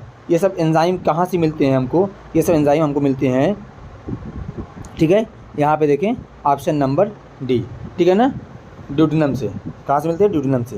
कह रहा आगे देखें, एक स्वस्थ युवा वयस्क मानव में लगभग कितनी टाइडल वॉल्यूम प्रति सांस पाई जाती है? यहाँ पे होगा 500 ml। कितनी होती है? 500 ml। कह रहा है कि पैंक्रियास का क्या कार्य है? पैंक्रियास का क्या काम है भाई? पैंक्रियास का काम होता है कि वो एंडोक्राइन और एक्सोक्राइन दोनों को देखता है, ठीक है ना। तो यहाँ पे ऑप्शन नंबर सी। कह रहा है शरीर में विटामिन के की कमी से होने वाला the disease which cause by the deficiency of vitamin के इन द बॉडी, उससे कौन सा रोग होगा? उससे होता है नवजात में रक्त बहना और चोट लगना। जो छोटे बच्चे होते हैं उनमें अगर कमी पड़ जाएगी तो उनका ब्लड बहुत ज़्यादा बहता है और चोट लगने पे, ठीक है ना। आगे कह रहा है कि which part of the body break down detoxifying chemical break down toxic and toxic substance, इसका क्या होगा? ये लीवर का काम होता है। किसका काम होता है? ये सब लीवर में काम होता है। तो कह रहा है कि लार जो सलाइवा होता है वो कहाँ से निकलती है? तो यहाँ पे देखें हमारे पास 3 होती है, यहाँ पे हमारे पास क्या होगा? यहाँ पे आगे देखें क्वेश्चन को, यहाँ पे हमारे पास क्या होगा? 3 होगा, तीनों का नाम दिया हुआ है। यहाँ पे ऑप्शन नंबर डी ये हमारे पास सही है।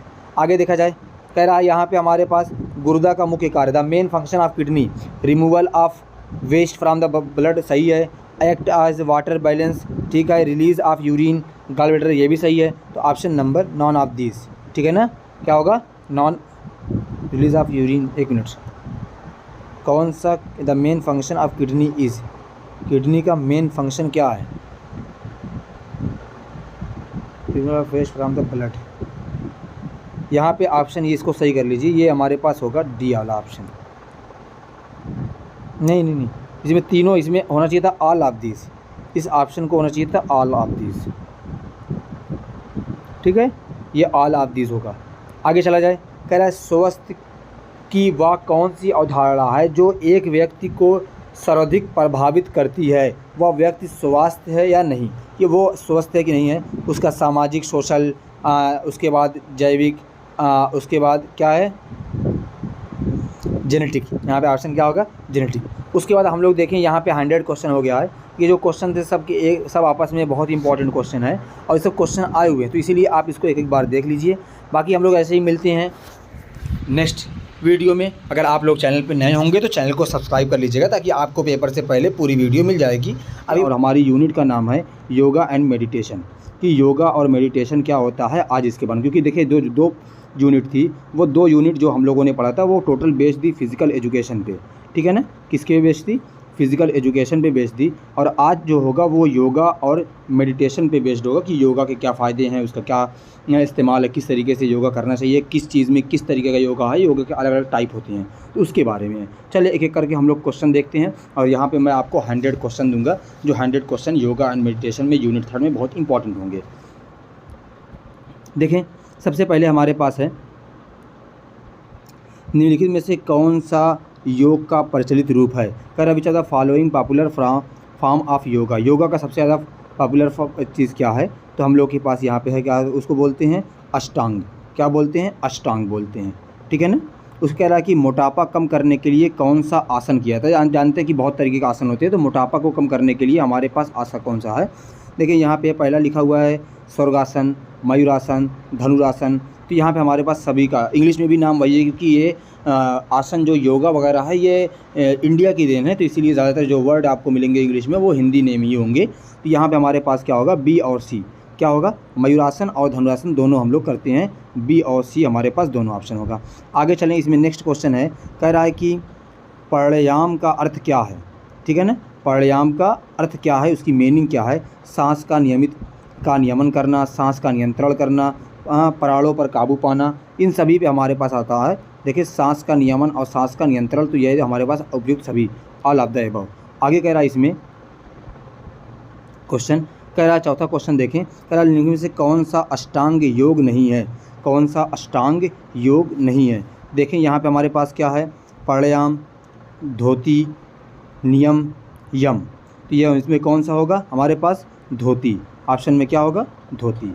आगे चलें, इसमें हमारे पास क्या है कि निम्नलिखित आसन में से कौन सा तुरंत भोजन के बाद अभ्यास किया जाता है। यानी अगर जब खाना खाने के बाद आप कौन सा करते हैं, तो यहाँ पे देखिए ऑप्शन हमारे पास क्या है, सिद्धासन, वजनासन, सिंहासन, स्वास्तिक आसन। तो हमारे पास क्या होगा, वजनासन, वजन को कम करने के लिए ये वाला किया जाता है।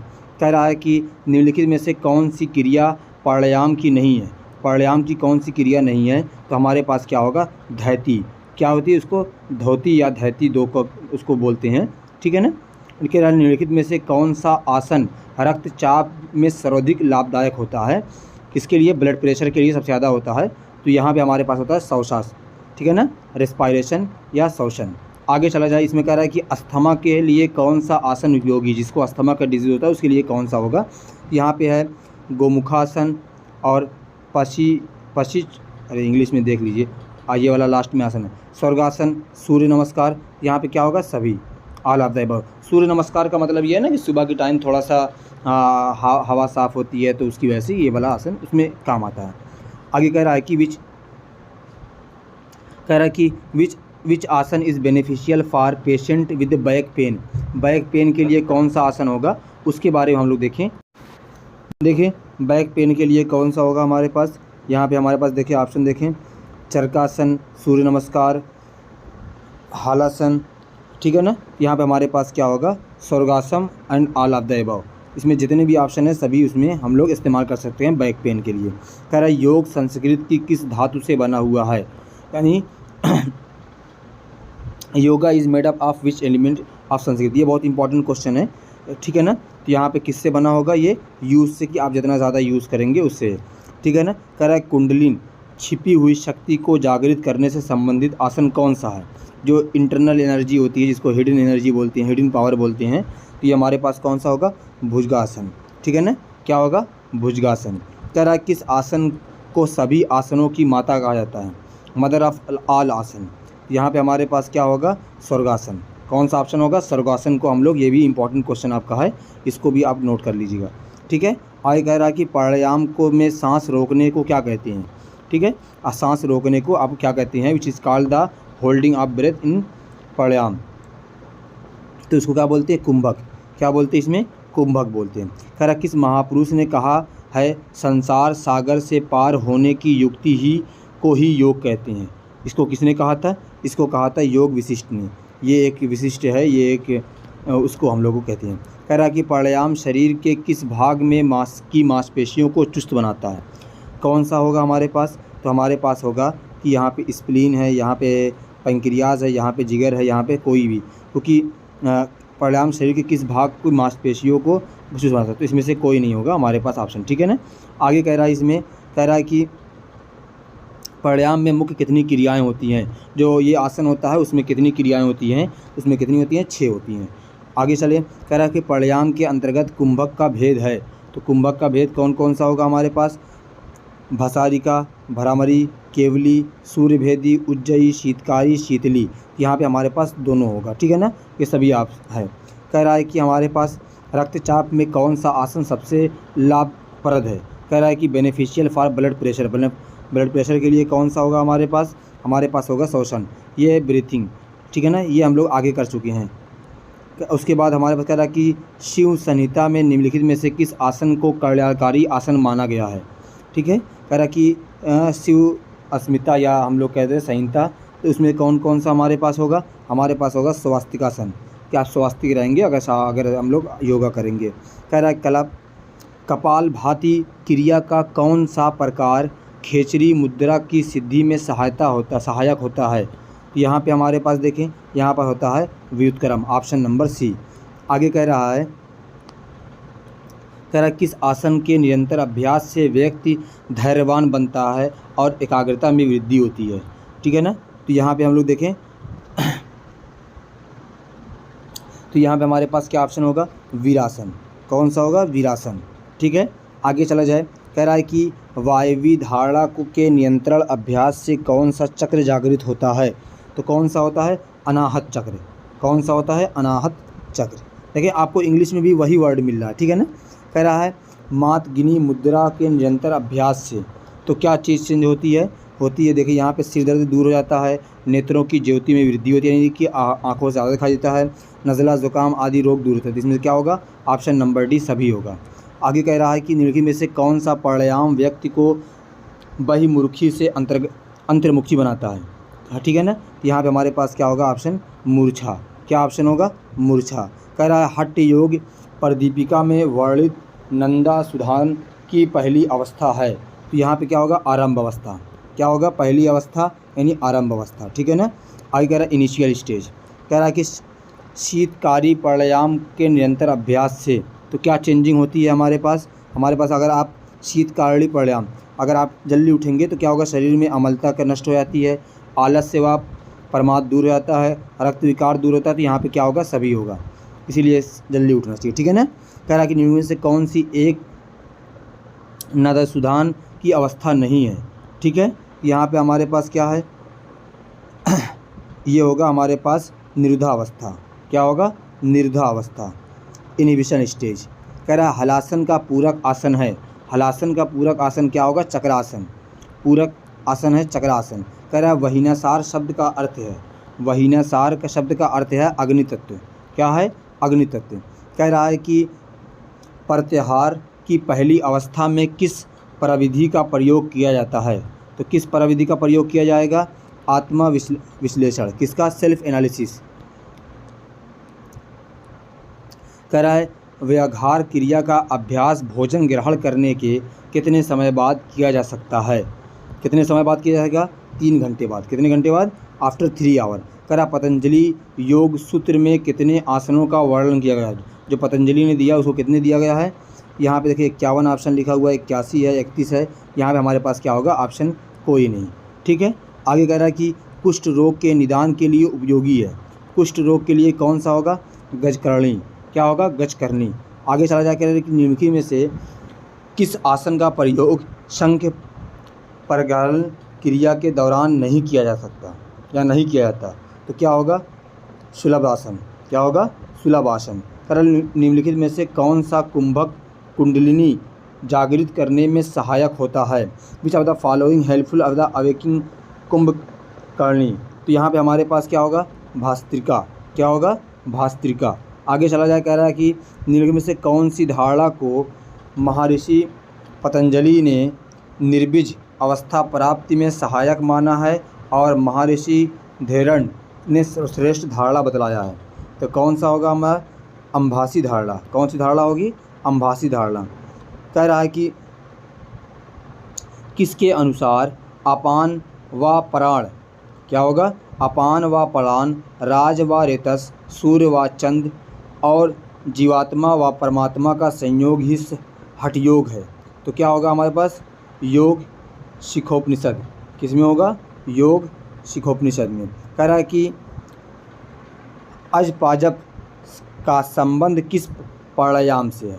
तो किससे हमारे पास है, केवली प्राणायाम से। किससे है, केवली प्राणायाम से।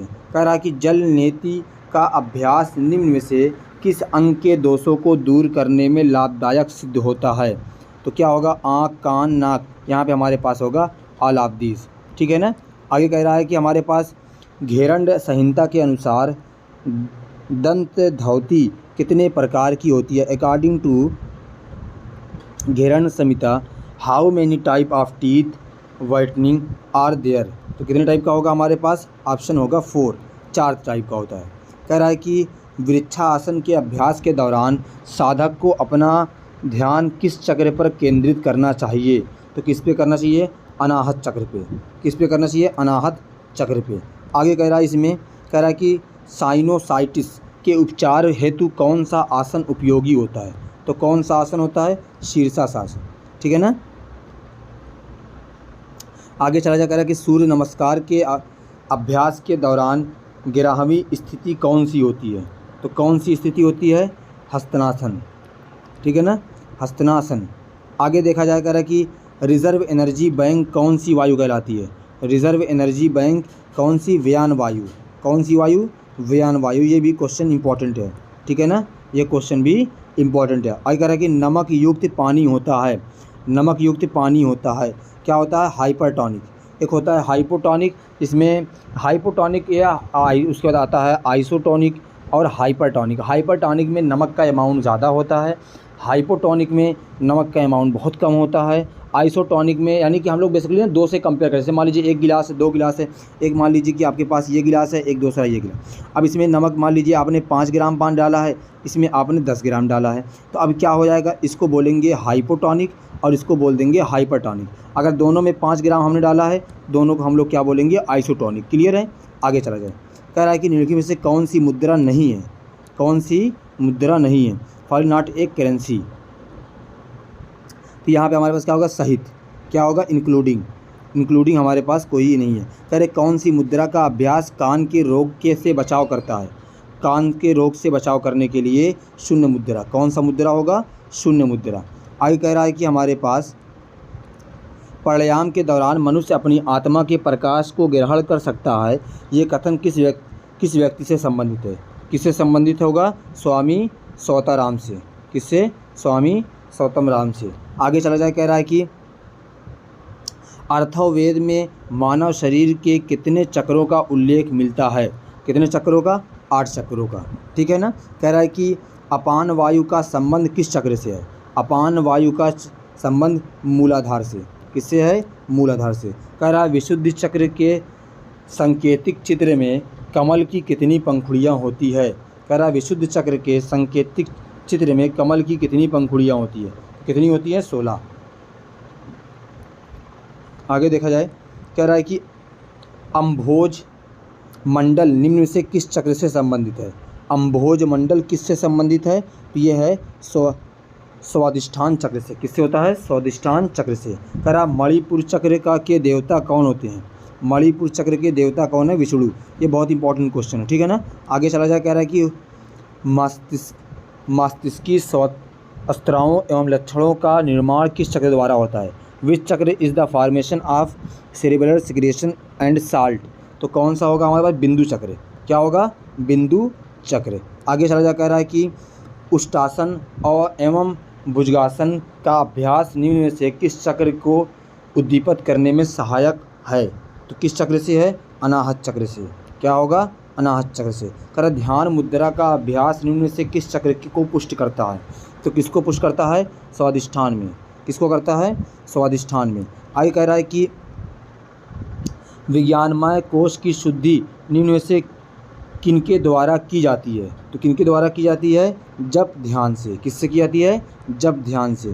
कह रहा है कि प्राणमय कोश की शुद्धि निम्न में से किसके द्वारा की जाती है, तो किसके द्वारा की जाती है, ये हमारे पास हो गया प्राणायाम से। ठीक है ना। कह रहा है राजस गुण प्रधान व्यक्ति में निम्न में से कौन सा विकार उत्पन्न होने लगता है, तो कौन सा होगा, देखें ऑप्शन हमारे पास, मोह, चिंता, क्रोध, सभी। जब मोह आएगी तो चिंता होगी, चिंता होगी तो काम नहीं होगा तो क्रोध होगा। ठीक है ना। तो हमारे पास क्या हो रहा है, पिंगली नाली की तुलना किस नदी से की गई है, पिंगली नाली की तुलना, Pingala nadi has been compared to which river, किससे की गई है, यमुना नदी से। किससे की गई है, यमुना नदी से। ये भी अच्छा क्वेश्चन हमारे पास है। आगे कह रहा है कि पित्त का संबंध निम्न में से किन तत्वों से है, पित्त का संबंध जल और अग्नि से है। किससे है, जल और अग्नि से है। किससे है, जल और अग्नि से है। आगे कह रहा है हमारे पास कि ध्यान की विधि सडिल्य विद्या का वर्णन किस उपनिषद में किया गया है, तो किस में किया गया है, देखिए ऑप्शन बहुत खतरनाक, आप पढ़ लीजिएगा, इतनी खतरनाक हिंदी आती नहीं है।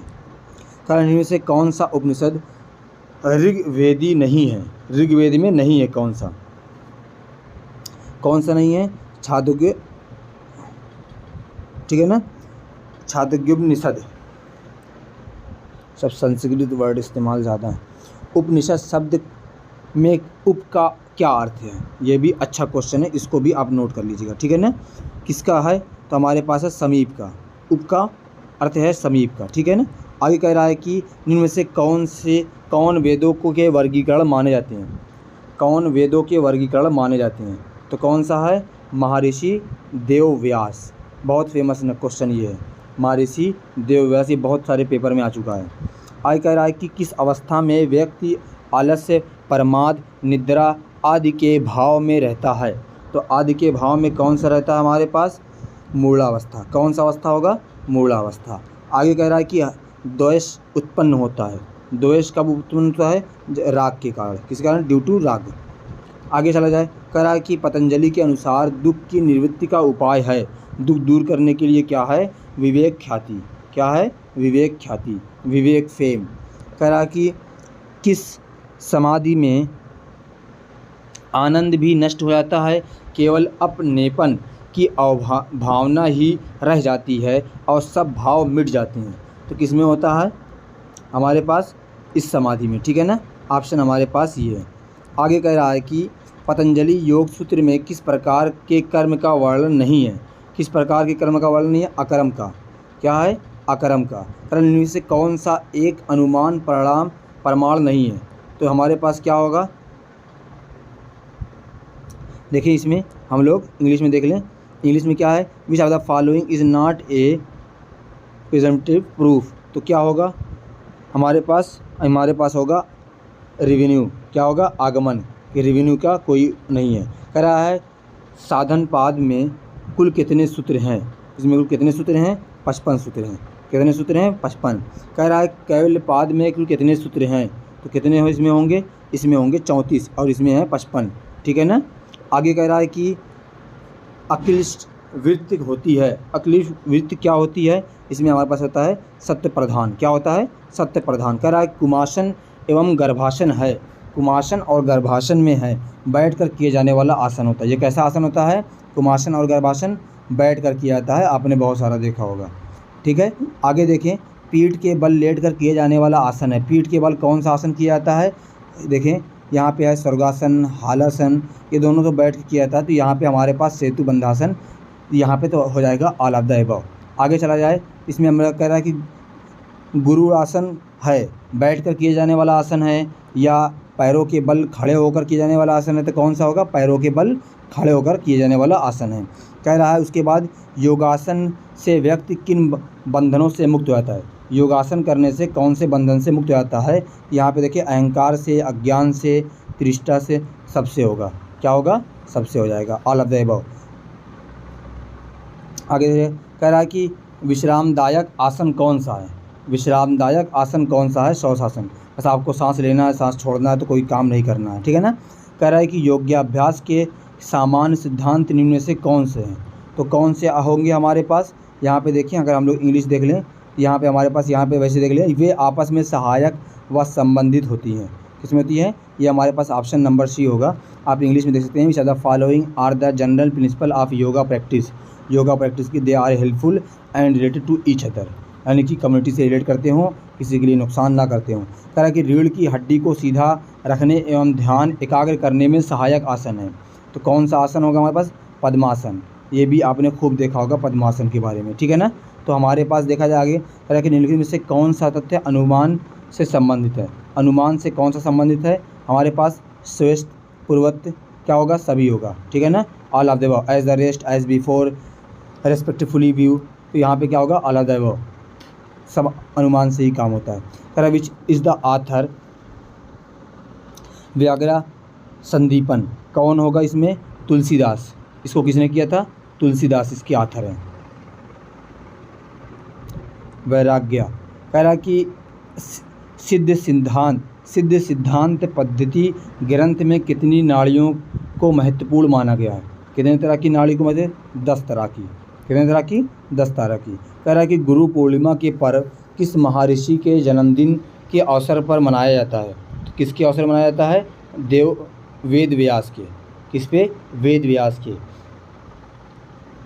आगे कह रहा है कि एड्रेसन ऑन भक्ति योग का लेखक कौन है? एक बुक है, इसके लेखक कौन है? तो इसके लेखक हैं स्वामी विवेकानंद। कौन है? स्वामी विवेकानंद। आगे कह रहा है इसमें, कह रहा है ऋग्वेद के 7वें मंडल में किस ऋषि का अधिक उल्लेख किया गया है? तो किस ऋषि का अधिक उल्लेख किया गया है? हमारे पास वशिष्ठ का।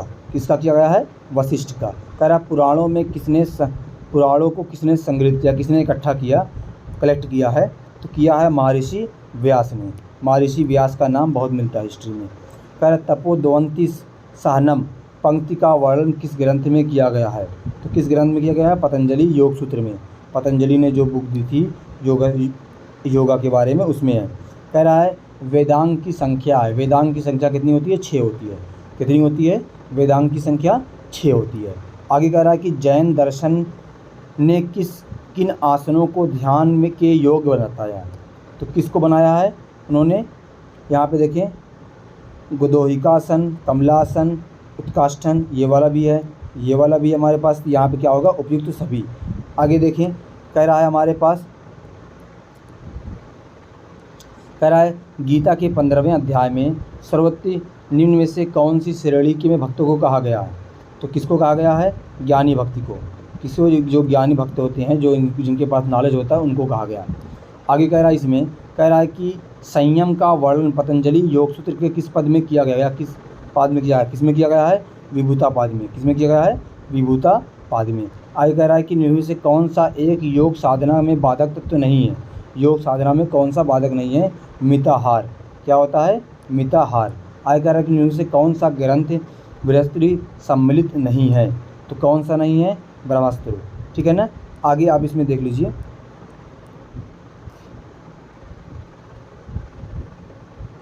ये वाला क्वेश्चन देखें। ये क्वेश्चन कह रहा है कि गौमुखा आसन किस प्रकार के विकारों को दूर करने में मदद करता है?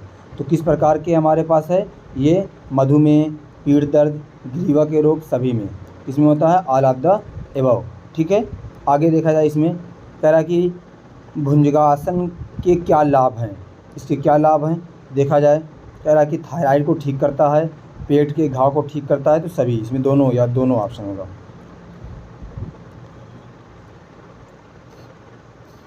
इसमें देख ले आप,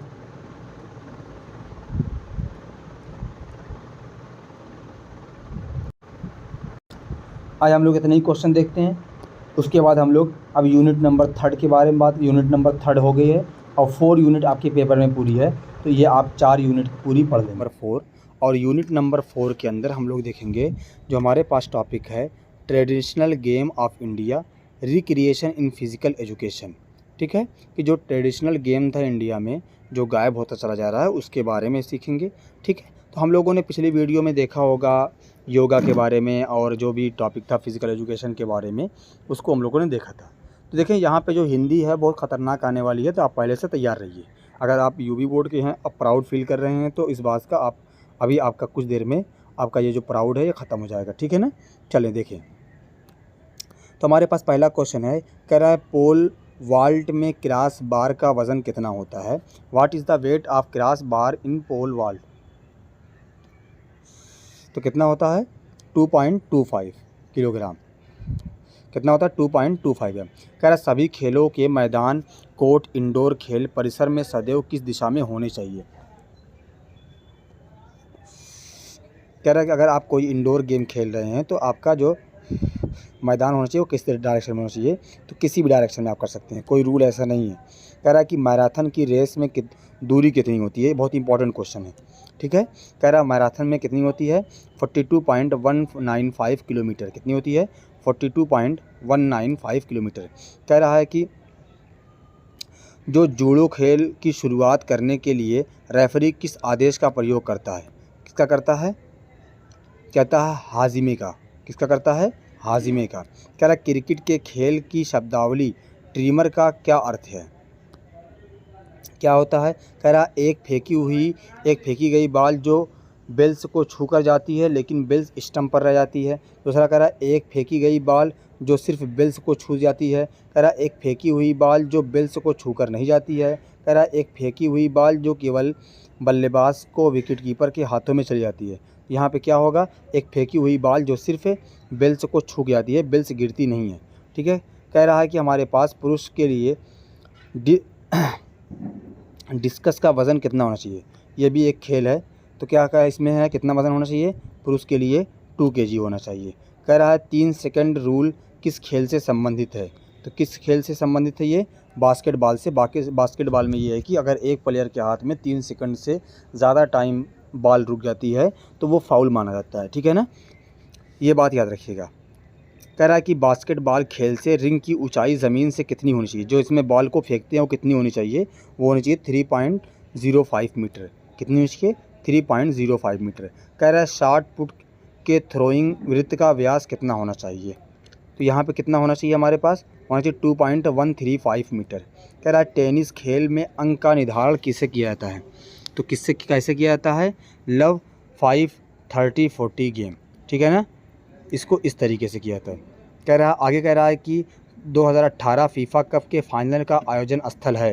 2018 का जो फीफा वर्ल्ड कप हुआ था वो किस जगह पे हुआ था, तो कहाँ पे हुआ था, ये मॉस्को में हुआ था। कहाँ पे हुआ था, मॉस्को में हुआ था। कह रहा फुटबॉल के मैच में कितने रेफरी होते हैं, तो कितने रेफरी होते हैं, एक रेफरी होता है। क्रिकेट में कितने होते हैं, 2 होते हैं इन द ग्राउंड, और एक होता है ग्राउंड के बाहर। कह रहा है कि वॉलीबॉल खेल में एंटोनी की ऊंचाई कितनी होती है, कितनी होती है, 1.8 मीटर। कितनी होती है, 1.80 मीटर या 1.8 मीटर। कह रहा वॉलीबॉल खेल में अटैक लाइन की दूरी अंत लाइन से कितनी होती है, कितनी होती है, ये 6 मीटर होती है। कितनी होती है, 6 मीटर। कह रहा 400 मीटर रेस में दूसरी लेन के धावक को 7.04 मीटर दूरी का स्ट्रगल मिलता है। रेस के समापन में वह कितना विस्थापन करेगा, तो कितना विस्थापन करेगा, -7.04। जितना पीछे से स्टार्ट करेगा उतना पहले उसकी ख़त्म होगी, ठीक है रेस। कह रहा फुटबॉल के खेल में कितने ला कानून लगते हैं, फुटबॉल के खेल में कितने होते हैं, 17 रूल होते हैं। कह रहा है कि किस खेल में खिलाड़ी को सफ़ेद कार्ड दिखाया जाता है, किस में दिखाया जाता है, हाँ रग्बी में, किस में, ये इसमें रग्बी में दिखाया जाता है। आगे कह रहा है कि जिम्नास्टिक में वाल्टिंग टेबल की लंबाई कितनी होती है, तो वाल्टिंग टेबल की लंबाई कितनी होती है, 120 सेंटीमीटर। कह रहा है कि ट्राइथलन के अंदर कौन सा इवेंट शामिल है, तो कौन सा इवेंट शामिल है, ये तैराकी 1500 मीटर, बाइक 40 किलोमीटर, रनिंग दौड़ 25 किलोमीटर, ठीक है। कह रहा है यहाँ पे जूडो खेल में कितने वज़न वर्ग है, पुरुष के लिए 2016 का वज़न निर्धारण के अनुसार, 2016 के अनुसार कितना था, 7, कितना था, 7। कह रहा है कि pommel horse stealing rings parallel bar और हॉरिजॉन्टल बार जो कि जिम्नास्टिक के इवेंट होते हैं किसके लिए होते हैं, तो किसके लिए होते हैं, ये सिर्फ पुरुषों के लिए होते हैं। किसके लिए होते हैं, सिर्फ पुरुषों के लिए। कह रहा एक धावक जो दौड़ता है, बेसिकली जो धावक के सीधे हाथ में की दिशा सदैव रहती है, कैसी रहती है, ट्रैक के बाहर की ओर, कैसी होती है, ट्रैक के बाहर की ओर।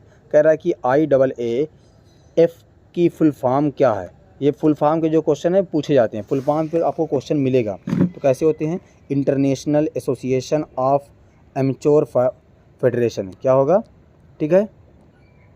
कह रहा है खो खो खेल में एक अटैकर मूव चाल करता है, उसकी क्या होगा, गर्दन की लाइन से, किससे, गर्दन की लाइन से। कह रहा किस, ये वाला छोड़ दीजिए। कह रहा क्रिकेट के साथ साथ और किस खेल में फॉलो ऑन की प्रक्रिया लागू होती है, किस में होती है, खो खो में। किस में होती है फॉलो ऑन की प्रक्रिया, खो खो में। कह रहा किस खेल में शोल्डर के जोड़ों सामान्यतः चोटिल हो जाते हैं, किस में होते हैं, तैराकी के खेलों में, ठीक है ना। शोल्डर क्या होता है, ज़ख्मी हो जाता है, इंजर्ड हो जाता है। कह रहा है कि फुटबॉल के खेल में जब ऑफ साइड रूल का उल्लंघन होता है तब रेफरी के द्वारा क्या निर्णय सुनाया जाता है, तो विपरीत टीम को इनडायरेक्ट फ्री किक मिलती है, वो डायरेक्ट फ्री किक करेगा, ठीक है। कह रहा निम्नलिखित 4 तैराकी को शैलियों में सबसे तेज़ तैरने की शैली कौन सी होती है, कौन सी होती है, फ्री स्टाइल, क्या होती है, फ्री स्टाइल। कह रहा है कि कौन सा स्पोर्ट आमतौर पर घुटने की उपस्थिति, चोट, नी कार्टिलेज इंजरी के साथ जुड़ा होता है, तो कौन सा होता है हमारे पास, फुटबॉल और टेनिस में। किस में होता है, फुटबॉल और टेनिस में, तो हमारे पास ऑप्शन होगा B एंड C। कह रहा है कि टेनिस के ड्यूस कितने किसको प्रदर्शित प्रतीक करते हैं, तो किसको करते हैं, 40 से 40, किसको करते हैं, 40 से 40। कह रहा है कि पावर लिफ्टिंग के इवेंट बताइए, पावर लिफ्टिंग के इवेंट कौन कौन से हमारे पास होंगे, हमारे पास यहाँ पे होगा ऑप्शन नंबर B। आगे कह रहा है कि हमारे पास कुश्ती के एक राउंड की अवधि कितने समय के लिए, कह रहा है कि what is the duration of 1 round, ठीक है। कुश्ती के लिए हमारे पास, रेसलिंग के लिए कितना होता है, कह रहा है यहाँ पे हमारे पास होता है 3 मिनट, कितने के लिए होता है, 3 मिनट। कह रहा है कि हमारे पास कह रहा है कि जोड़ों के खेल में प्रतियोगिता क्षेत्र कितना होता है, तो कितना होता है हमारे पास 14x14 मीटर। कह रहा है कि एथलेटिक्स में प्रति इवेंट कितनी प्रवेश एंट्री मान्य है, कितनी एंट्री मान्य है, 3। ठीक है, how many entries are valid per event in athletics. कह रहा है कराटे के खेल में योको गेरी क्या अर्थ है इसका, यानी इस वर्ड का क्या मीनिंग निकलेगी। इस वर्ड की मीनिंग है साइड किक। क्या मीनिंग है, साइड किक। कह रहा है निम्नलिखित में से कौन एक जोड़ों के खेल में वाजा की बुनियाद श्रेणी में शामिल नहीं है, तो कौन नहीं हमारे पास है, हमारे पास यहाँ पे होगा टोरी। क्या होगा, टोरी। आगे कह रहा है गोल्फ के खेल में प्रो राउंड के अंदर कितने छेद होते हैं, तो प्रो राउंड के अंदर कितने होते हैं हमारे पास 18। कितने होते हैं, 18। मनोरंजन का क्या महत्व होता है, तो मनोरंजन का क्या महत्व होता है हमारे पास, थकान को दूर करना, आत्म संतोष सुख प्रदान करना, शारीरिक विकास करना, तो क्या होगा ऑल ऑफ द अबव। ठीक है, कह रहा है कि खेल क्रिया है, खेल कौन सी क्रिया है, कह रहा है कि यूनिवर्सल है, सेल्फ मोटिवेटिंग एंड एंजॉयबल है, नेचुरल है, तो क्या है ऑल ऑफ द अबव, सभी है। कह रहा है कि मनोरंजन के प्रबंधक में अत्यंत आवश्यक तथ्य है साधन, वातावरण, आयोजन, तो कौन सा हमारे पास होगा, साधन और आयोजन। ठीक है ना, यहाँ पे हमारे पास चला जाए। कह रहा है कि ग्रामीण मनोरंजन का साधन है ट्रैकिंग करना, व्यायामशाला, जिम जाना, A&B, गीत संगीत, मेल, मंडियाँ एवं त्यौहार, तो क्या होगा, हमको गांव वालों को इसी सब में मज़ा आती है। ठीक है, गांव वाले जिम नहीं करते। कह रहा है कि खेल का मनोरंजन सिद्धांत किसने दिया था, खेल का मनोरंजन सिद्धांत किसने दिया था, तो हमारे पास यहाँ पे है मैरिजट लार्जर। क्या है, मैरिजट लार्जर ने। ठीक है, कह रहा है कि मनोरंजन का क्या क्षेत्र है, परिवार एवं कुटुंब, शिक्षा व सामाजिक संस्थाएं, विद्यालय एवं महाविद्यालय, व्यावसायिक कार्यालय, तो इसमें से हमारे पास क्या होगा, परिवार एवं कुटुंब। कह रहा है कि family education and social institution. ठीक है, तो आगे चला जाए। कह रहा है कि शिविर किसकी विशेषता को विकसित करने की श्रेष्ठ भूमिका निभाता है, तो किसके लिए होता है, प्राकृतिक संबंध में, नेचुरल रिलेशनशिप में। आगे कह रहा है कि how make the most of the food in the camp, तो क्या होगा, liquid and of season vegetable fruits. और अगला ऑप्शन हमारे पास है preservable food, dry and seasonal vegetable fruit, तो हमारे पास क्या होगा, ऑप्शन नंबर हमारे पास होगा सी। आगे चला जाए। कह रहा है कि हमारे पास यदि ग्रीष्म ऋतु में शिविर लगाना हो तो कहाँ लगाएंगे, तो कहाँ पे लगाएंगे हम लोग, पहाड़ों पे, ताकि ठंडा रहे, थोड़ा इन्जॉय मिले।